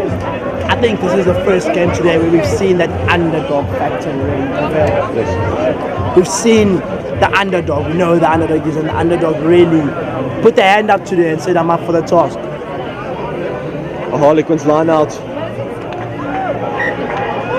And the line out is skewed again. But I mean, if you have so many lineouts in one game, you are going to have the odd error, and that's just part of it. But the Harlequins and the Cowboys really want to take that out of their game if they want to consolidate a lead, or in the Cowboys' case, catch up and maybe come up with a win. It's a Cowboys scrum. They'll be looking to put pressure on the Harlequins, get something on the scoreboard. A moment of brilliance is needed somewhere. Someone needs to step up for the Cowboys. Here come the Cowboys running. Another big hit in the midfield. Good defensive organization by the Harlequins. Good defensive cover there by the Cowboys. Steps inside. Listen, I feel like the Cowboys game has no structure at the moment. No. I feel all of them drifting to one side of the pitch and leaving the other side vacant, and the Harlequins are able to identify that, and they've penetrated on it. And as we've mentioned before, they haven't utilised those wingers. Utilise your pace. Get your attacking, creative players on the ball as soon as possible. Especially if you're 10-0 down. Those are the players you turn to. But I think the Cowboys team is structured in such a way where they value that power and that forward strength. Their wingers are not the normal size wingers, they're bigger wingers because that's where they value their strength. Is their strength working for them in this game? I don't know. Maybe in the second half, but it requires a massive comeback, I have to say that, ladies and gentlemen. But I won't be shocked. Based on all the results tonight thus far, I won't be shocked if the Cowboys come back, because we have really been blessed with some excellent and exciting rugby.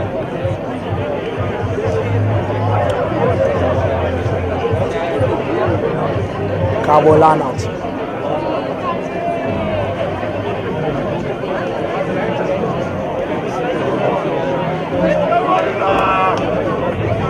Chance calling on the Cowboys side. A sense of urgency from their teammates, from the bench, from the coach. Can they respond to these goals? Shouts of let's go Marula. Let's see if the Cowboys can maybe bounce back with a try of their own. A try before halftime would be good for the Cowboys. Oh yes. Sets a different tone for the changing room. Here come the Cowboys looking to yet again. There's a turnover there for the Harlequins. Vickers shakes his head in disbelief. Looks like the referee called a obstruction decision there, but the Harlequins take it quick and they come, maybe looking for a kick. No, they opt for the pass, and it's a good defensive tackle there by the Cowboys player, and the Harlequin player loses it. Here comes the Cowboys, and he's taken out. Tries to step inside, tries to step out, it doesn't work. Harlequin defense is up to scratch. Frustration in that Cowboy team. It just is not working at the moment. Tempers are definitely boiling over. You can see the players are passionate, they're loving it, and really just adds to the whole atmosphere and the excitement.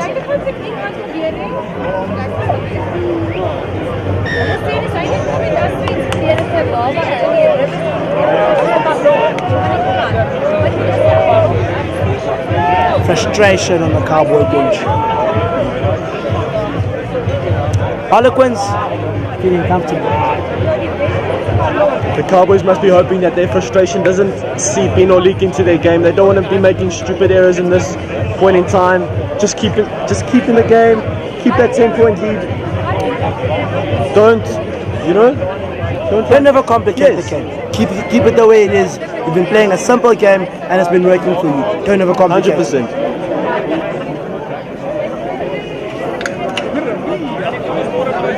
And here come the Cowboys, looking to spot that gap in the defense, and he's still on his feet. What a run! Great meters came for the Cowboys. Cowboys look to pick up and go, but the Harlequins answer the call.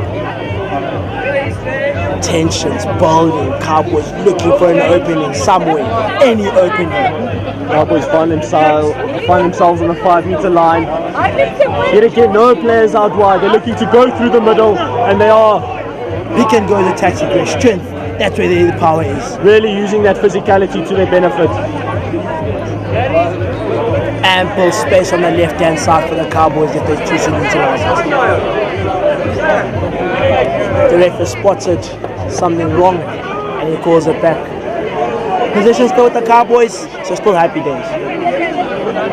But they would want to make this position count, want to turn it into a try, maybe go into halftime 10-5, only 5 points behind. And then never came.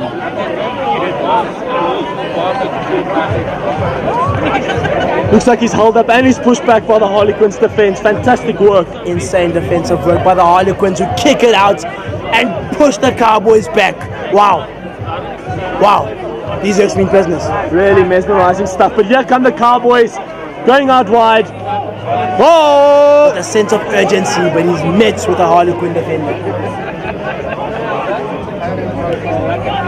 Frustration. hit after hit after hit, and nothing is coming of this Cowboy attack. What do you change at half time, Reynolds? I think that the players just need to speak each other, but they don't if they score, yeah. And they held up. Wow. It's another fantastic effort, fantastic defensive effort by the Harlequins. But going back to your question about the Cowboys, I mean, Vickers just needs to get into his players' heads. I don't know, maybe they're lacking something, that wild factor. That final touch is missing. They could have had something on the board by now. That final touch is missing. Calls for Komborula coming from the pitch. That final touch is missing. And they need one player to step up. Cowboys maybe wanting to go on the blind side, yeah. But they opt to go back infield, and it's a strong run. It's met with Harlequin defense. Of course it is. It always has been this game thus far. They're really trying to push here, to push this Harlequin defense back. Maybe they look wide. Maybe you see that this pick up and go is not working. Look wide. Oh, here come the Cowboys, and he's over. And the Cowboys are on the scoreboard, and they're off and under away in this encounter. And it brings an end to the half. Fantastic end to the half by the Cowboys. Takes the game to 10-5. Still in it. And that must change because his team took quite a bit.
Well, your comment is, can you just like move it left to the right? You want to move that side, just move to the right. That's it. Just follow the action. Yeah, basically.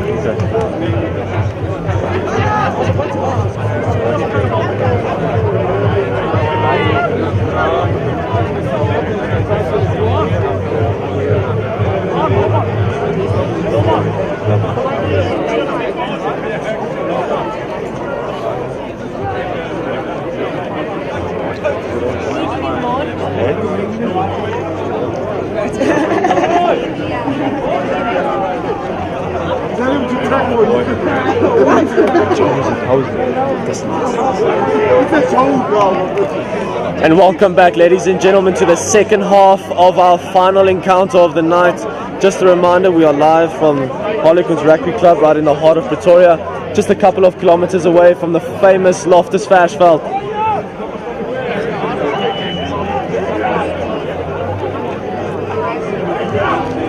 Harlequins look to get us underway here.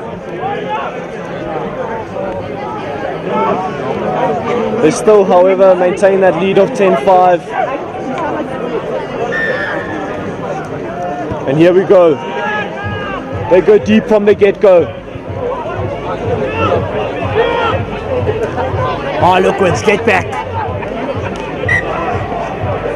Ref has spotted an infringement. Listen, Reynard, that try must have been so important right at the brink of half-time. It must fuel that Cowboy team to go and really take this game by the grip now. I tell you what, I think it did change the half-time talk just a little bit for Vickers and the Cowboys. But yeah, now that they've scored, they've seen that there's a gap in that, there's a weakness in that Harlequins defense, and I think it's just a matter of time before they add to that lead. Harlequins will not be looking to let that lead, that slender lead slip though. Looking now to push at this Cowboy defense. And he's checked down, and the Harlequins look to add men to the ruck. Cowboys looking to disrupt that breakdown point, but here come the Harlequins. And it falls to them. Oh, that's a great kick by the Harlequins, who look to add another onto the scoreboard. Fantastic turnover, however, for the Cowboys.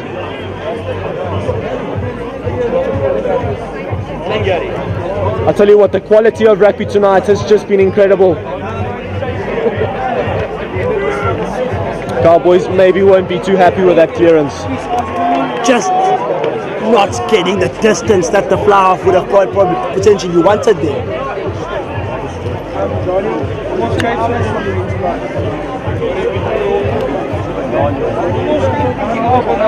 Harlequins in a good position now to launch another attack and get onto the scoreboard again, to put pressure on those Cowboys, and that's what they need. The slender lead will not suffice. It's a long line out, and it's turned over by the Cowboys.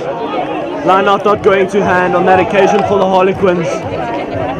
Cowboys managed to retrieve the ball on the 10-meter line, looking to attack, going wide. Beautiful offload, another offload. And it just doesn't get to the man. Small mistakes from both sides. Small technical mistakes that are just costing both sides of that final penetration. Listen, it's a game of small margins. Harlequins will be looking to be on point with handling errors, looking to make no mistakes whatsoever. I can tell you that. And the Cowboys exactly the same. They're 5 points behind already. You can't concede another try. Fine margins at this point in this game. Cowboys looking to get back. Harlequins looking to cement a victory. Who's going to take it all tonight here at the Harlequins? Beautiful inside pass.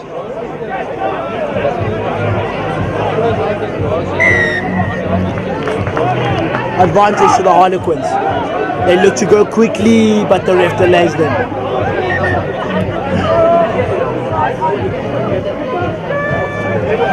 Look, Reynolds, this reminds me a bit of the Ireland-New Zealand game. That underdog factor, the underdog prevails. No, listen, it was a fantastic performance by Ireland. I mean, they dominated the first half. Maybe didn't get the points that they should have, but they were deserved winners at the end of the day. Fantastic performance by the Irish team. Absolutely. Listen, that should give them another confidence to go win a 5th or 6th Six Nations. Very exciting times for Ireland. Very exciting times for international rugby. And I think they did take advantage of a slightly tired All Blacks team who has had quite a long year.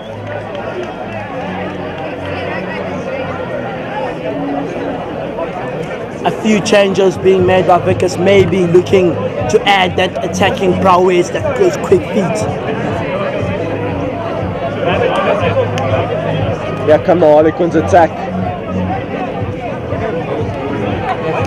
Looking to put a 10-point gap between themselves and the Cowboys. And the line out is not good again. The Cowboys are able to turn it over.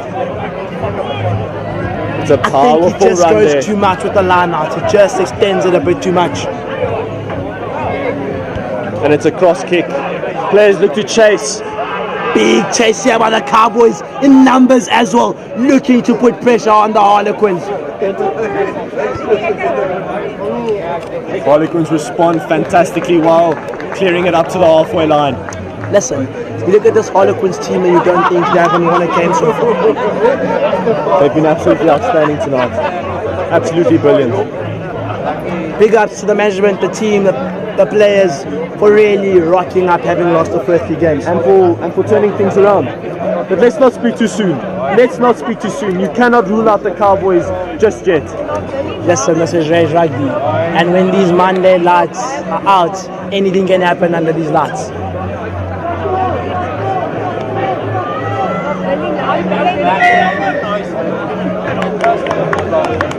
Ball still with the Cowboys, who look to get onto level terms with the Harlequins. Oh, how so much a try would mean to them right now. Harlequins found offside there. Cowboys looking to go deep with another kick. Which they do.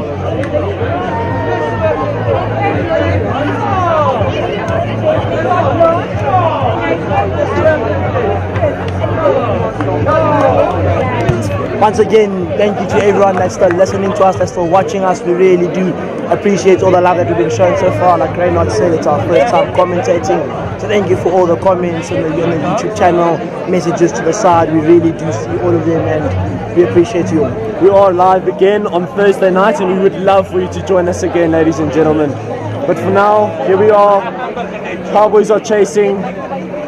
It's going to be a fantastic end to a good night's rugby. A very good night's rugby, I must add. Just a recap of the results from this evening. The first game between VOB and Olienhout ended in a draw 10-10. OP2 beating the Gunners 25-10. Mopanie losing to OP1, and in this game currently the Harlequins leading the Cowboys by 10-5. Just apologies, ladies and gentlemen, we will not be live Thursday night. Instead it will be a Friday night, a rugby night, live from Harlequins Rugby Club. We're already excited for that one. And if it's anything like this, if it's anything like Monday night tonight, I just cannot wait. And it's a Friday. Alcohol and rugby go together. The old saying. A nice braai out on a Sunday. Lovely atmosphere here. I mean, we can see from our point of view that the bar is absolutely pumping. It looks like an integral part of the Harlequins Rugby Club. And the Cowboys are pushing for a try now. Trying to get on level terms. He picks up and goes. And he gets across the line. Cowboys are on the scoreboard. 10-10. Much needed try. And it's game on here at the Harlequin Rugby Stadium. Just look at the reaction from the players there on the bench for the Cowboys. Really, really, really pumped. And it takes the score to level. 10-0. Cowboys must be jumping now. They need the next try and they need it quickly. If they want to cement a possible final spot and go above Mopanie, they need to score the next try. This game is following similar patterns to the games before this one, where it's going down to the wire, to the last second of the game. Very tight encounters.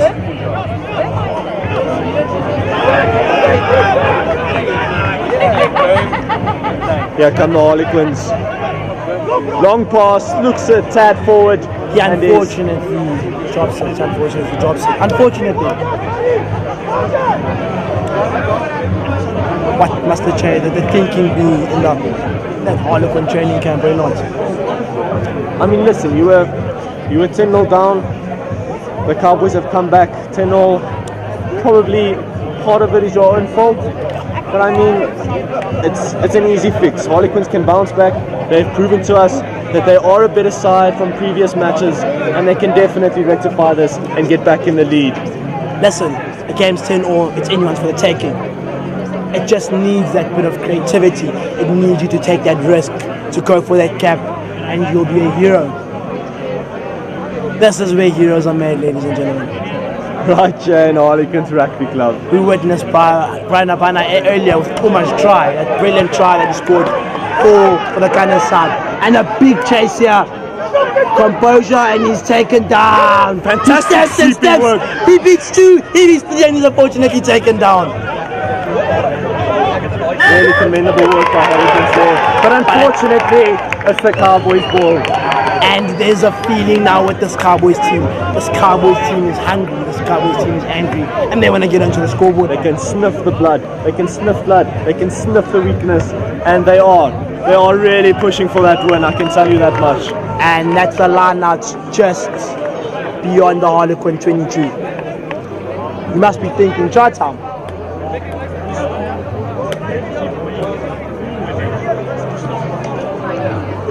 Leon the hooker represented the Pumas, represents the under 20 young guns, exciting young prospects for the future of touch rugby.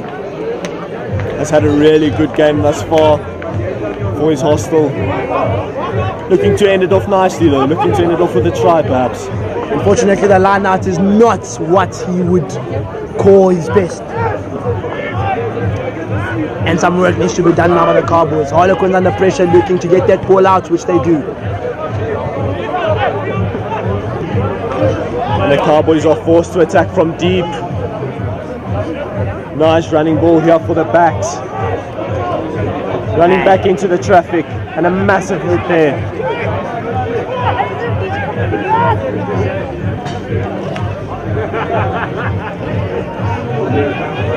Harlequins relentless in their defense, absolutely refusing for the Cowboys to get any sniff at the try line. Cowboys with a sense of urgency. There's a cross kick now and it's being chased. Harlequins under pressure now. Composure. But they have dealt with that pressure so well, kicking the ball back upfield and finding touch. What a fantastic kick. In the face of adversity, to be able to do that with 3 men coming near you, I mean, that just shows you how skilled these players are, even at such a professional level. It's yet another line out for the Cowboys. Leon will be looking to do better from the previous line-out. Another change here for the Cowboys. It's just been the name of the game for them. They've been doing it quite often. Bringing in the changes, keeping the opposition guessing, changing the game plan, changing the strategy during the game. It's a short line-out and it's a good one, and Leon is gone. Does he go? Oh. You're right. That's been the name of the game. Mix it up. Put a wild card element in there. And that's, I think, worked for them so far. Will it work in other games? I'm not sure. We'll have to wait and see. But I can tell you what, it's 10-all. We're approaching full time and I can sense a winner. I can sense a winner. And if I was a betting man, I would lean towards the Cowboys. What do you say, Tando? If I was a betting man, I'd lean towards a draw. So, ladies and gentlemen, we'll see wherever the better betting man is.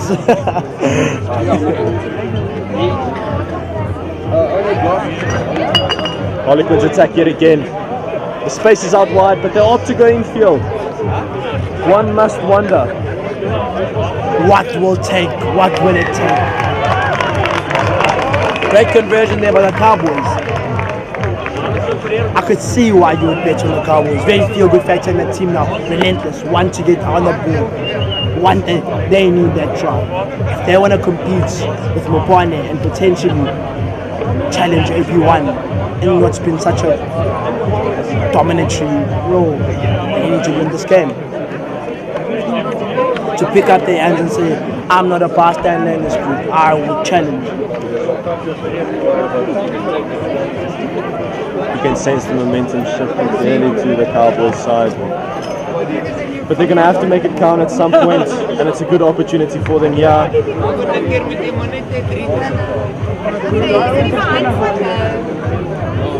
That rush defense working excellently for the Harlequins, really putting pressure on the Cowboys, keeping them in their own half. What do you think the Harlequins want from this game? Do you think they want to win it? Do you think they want to draw? Personally, you play this game to win. You don't play it to draw. You play this game to win. And the Harlequins have that mentality to win. I know they haven't won a lot, and that's exactly why. If you haven't won a lot, who wants a draw? Even though you're at the bottom, you play to win. Wise words there from our co-commentator, very not good.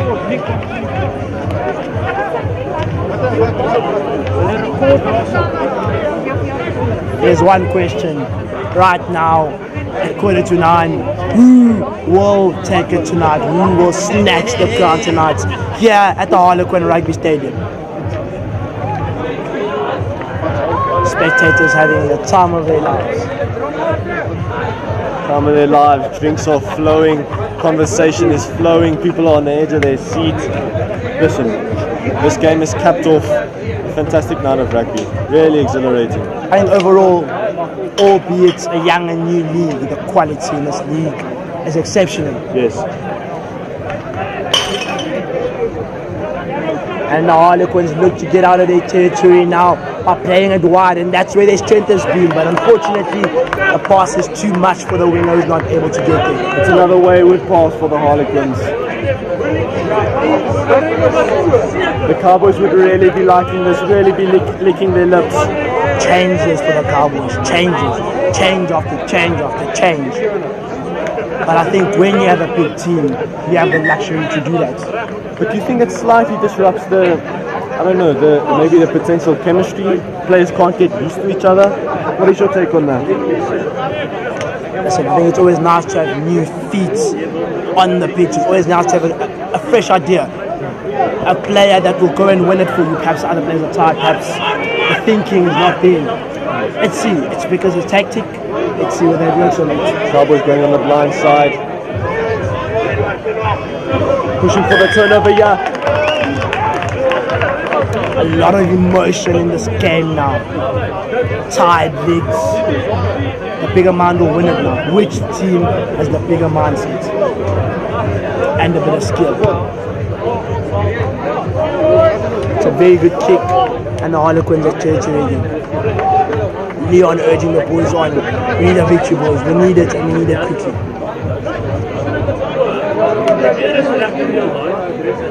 It's cowboy line out after cowboy line out. Eventually they're going to have to make Harlequins pay for all their mistakes. KG in terms of line outs, KG.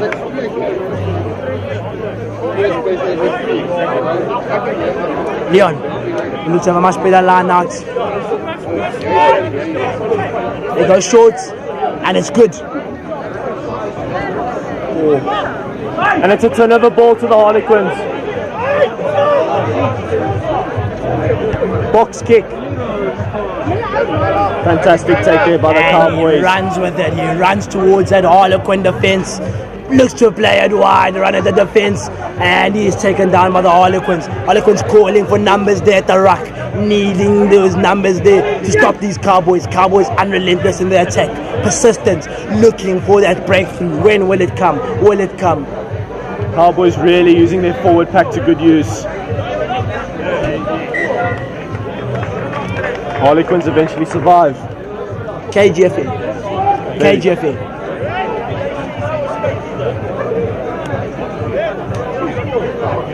Given the games that we've watched today, I see a winner. You do just sense a winner. You do just sense a winner. Like commentators always say, there's always one more try in it. There's always a try in it. But now there's a question here, who is it going to come from? Exactly. Will it be the Cowboys or will it be the Harlequins? Harlequins go blindside, looking to create an overload on the right hand side. The ref has spotted an infringement and he calls it back. Cowboys lost last week to Mopanie, so this is a must-win game. Especially because it was a derby defeat. We all know what a derby defeat feels like, and I can tell you it's not a good feeling, whether you're a fan, whether you're a player. So the Cowboys are really doing well here, but the game's not over. The game is not over. The game is not over. And that is a very good kick by the Harlequins to get deep into Cowboy territory. Look, the Cowboys will be looking to do this for Vickers. He's coached the team for 10 years and he's leaving after a 10 year. So the Cowboys need this victory more than the Harlequins do. They need it for their coach. They need to do it for themselves. They need to give him a good send-off. That's the ideal send-off that you want. The question is, who knows, the Harlequins might spoil the party. Really spoil the party and come up with a try of their own and take the win today.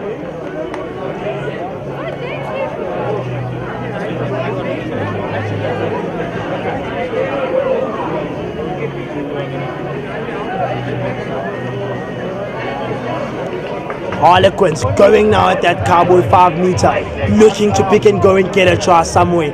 Harlequins with the numbers there at that breakdown. Harlequins with the numbers at the breakdown, looking to salvage something from this game. Looks like the Cowboys have gotten a turnover and it's a brilliant pick up there. And he chooses to run. Very unorthodox approach. However, it does seem like it's paying off there for the Cowboys, but it's the Harlequin ball yet again.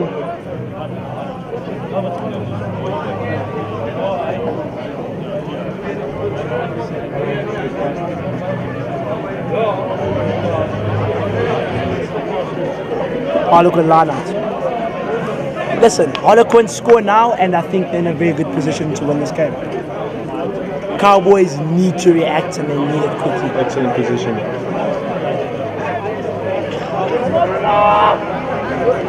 Shouts of Marula from the touchline. People are really getting involved. Oh, it's a beautiful move! Straight from the training ground, that one. Here come the Harlequins pushing and probing. He's just short. He's just short of the line. And they look to go wide. He beats one man, he beats the other. And he's not down, he's not down. Harlequins are inches short, and he's held up. One must wonder why he didn't pass the ball there. One must wonder. He had two men on the right side of him, and he chose to go by himself. One must wonder why. Grasp from a ruler. Desperation. It might be written in the stars that the Cowboys might take out a win today, especially after that. That might have been the Harlequins' last chance to score a try. I mean, look, it was there for them. It was there for them. Yeah, you're on their 5-meter line. You have more numbers for them on the right-hand side. That's where you play your wing. You don't play your wing, and you're not going to win that game. Probably the final changes for the Cowboys. Looking to put an outfit now that's going to win that game. Winning, winners only, winners mentality. And they go blindside. Here come the Harlequins. You must think that the Harlequins are bound to find the try line sometime. The Cowboys need to show some real heart here. Is he over? Looks like he's held up. It looks like he's held up, and indeed he is. Fantastic work. Desperate, but does the job. Wow. I think overall today all teams have been well defensively organized. All teams have structured their defenses in such a way that penetration has not been easy. They've made our jobs as debut commentators much easier with gifting us with quality, entertaining rugby. And as debut commentators, we can't ask for anything else. No shortfall of entertainment today. And here they go come. blind again. I think that's a tactic of theirs, right? Go blind, hit them on the try line. Harlequins again, desperately trying to salvage something. And the Cowboys survive. Wow. Fantastic defensive effort. Wow. That is pure heart. That is pure heart. That is putting your body over its mind over matter. That's when brilliant defensive work from the Cowboys to prevent yet another Harlequins attack. It is now a Cowboys scrum territory or counter-attack. That's been their approach, surprisingly. They haven't really kicked the ball out, which they do now. It's a kick and he downfield. chases it down. But the Cowboys chase it down. Comfortable from the Harlequins, who need to counter themselves right now and take it straight back into Cowboy territory. Kicking game at the moment. I can tell you what, this Cowboy winger does have pace on him, and he'll be looking to run. Here he goes. He thoughts about defenders at point. Great talent there. Here come the Cowboys going wide. Big hit just short of the halfway line. And here they come. Oh, it's a very good ball, but he's taken out by the Harlequins. This has been an enthralling game of rugby. Vickers is on the floor. You can't believe what he's seeing. A little bit frustrated by his team. And the Harlequins look to go and cause more frustration to Vickers. It's a massive hit on the 10-meter line. And the Cowboys are on the ball. Listen, that's what rugby must do to you as a coach. That's how much it must stress you. And you know what? The Harlequins are not making his mental state any less severe than it is at the moment. Constantly applying that pressure on the Cowboys. As we edge closer to the end of this game, It's been enthralling. It's been amazing to be a part of, and hopefully we can have a winner. There deserves to be a winner here tonight. There deserves to be a winner here tonight. Well said, Reynolds. Well, passed out wide, fantastic take by the winger. Dummy run. He takes the line on. It's a chip and chase. Unfortunately, he doesn't get there, but the ref calls it back. That's how the Harlequins have played today. Get the ball out wide and let's put your winger down the wing.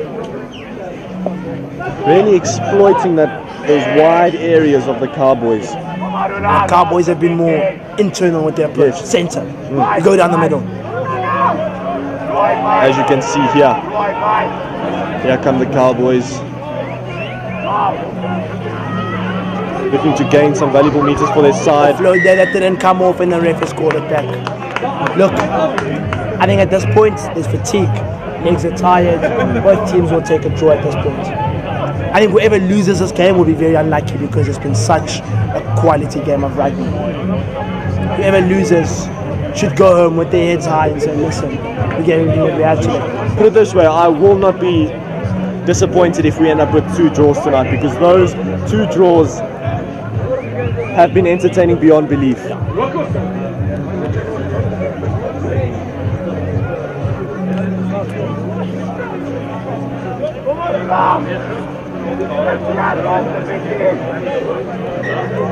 We are edging towards the final minutes of this game, and I couldn't have scripted a more exciting ending.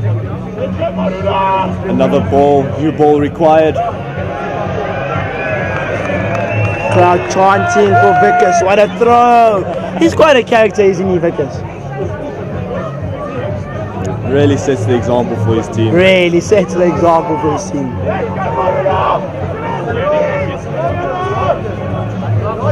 Great line out by Marula. We look to attack now. We look to go quickly. Here come the Cowboys, maybe spotting a gap in that defense on the 10-meter line. Pleasant. Big hit there. Looks to go to the middle, but he stopped in his tracks. They look to utilize that forward pack, gaining them some valuable yards. Absolutely. That's where this Marula strength is, and the strength of the team. They won't step you, Reynolds, but they are bigger than you, and they'll run at you like that. And they look to run now at the Harlequins. Cowboys just edging over the Harlequins 22. Great meters there. Harlequins, however, hold firm, but you do sense the Cowboys are on the attack. Yeah, that is offside, ref. That has to be offside, ref. The ref doesn't see it, and it goes on. And the yellow card is shown here to a Harlequins player. And that must boost Cowboy motivation. Cowboys must be thinking now, you exploited one man, there's one man off, not much time to go, you exploit it, you're going for it now. This, it's written in the stars. Cowboys are kicking for touch, or they might be going for a tap and go. Let's see here, ladies and gentlemen. Tap and go it is, and they want to go quickly and run at the Harlequins.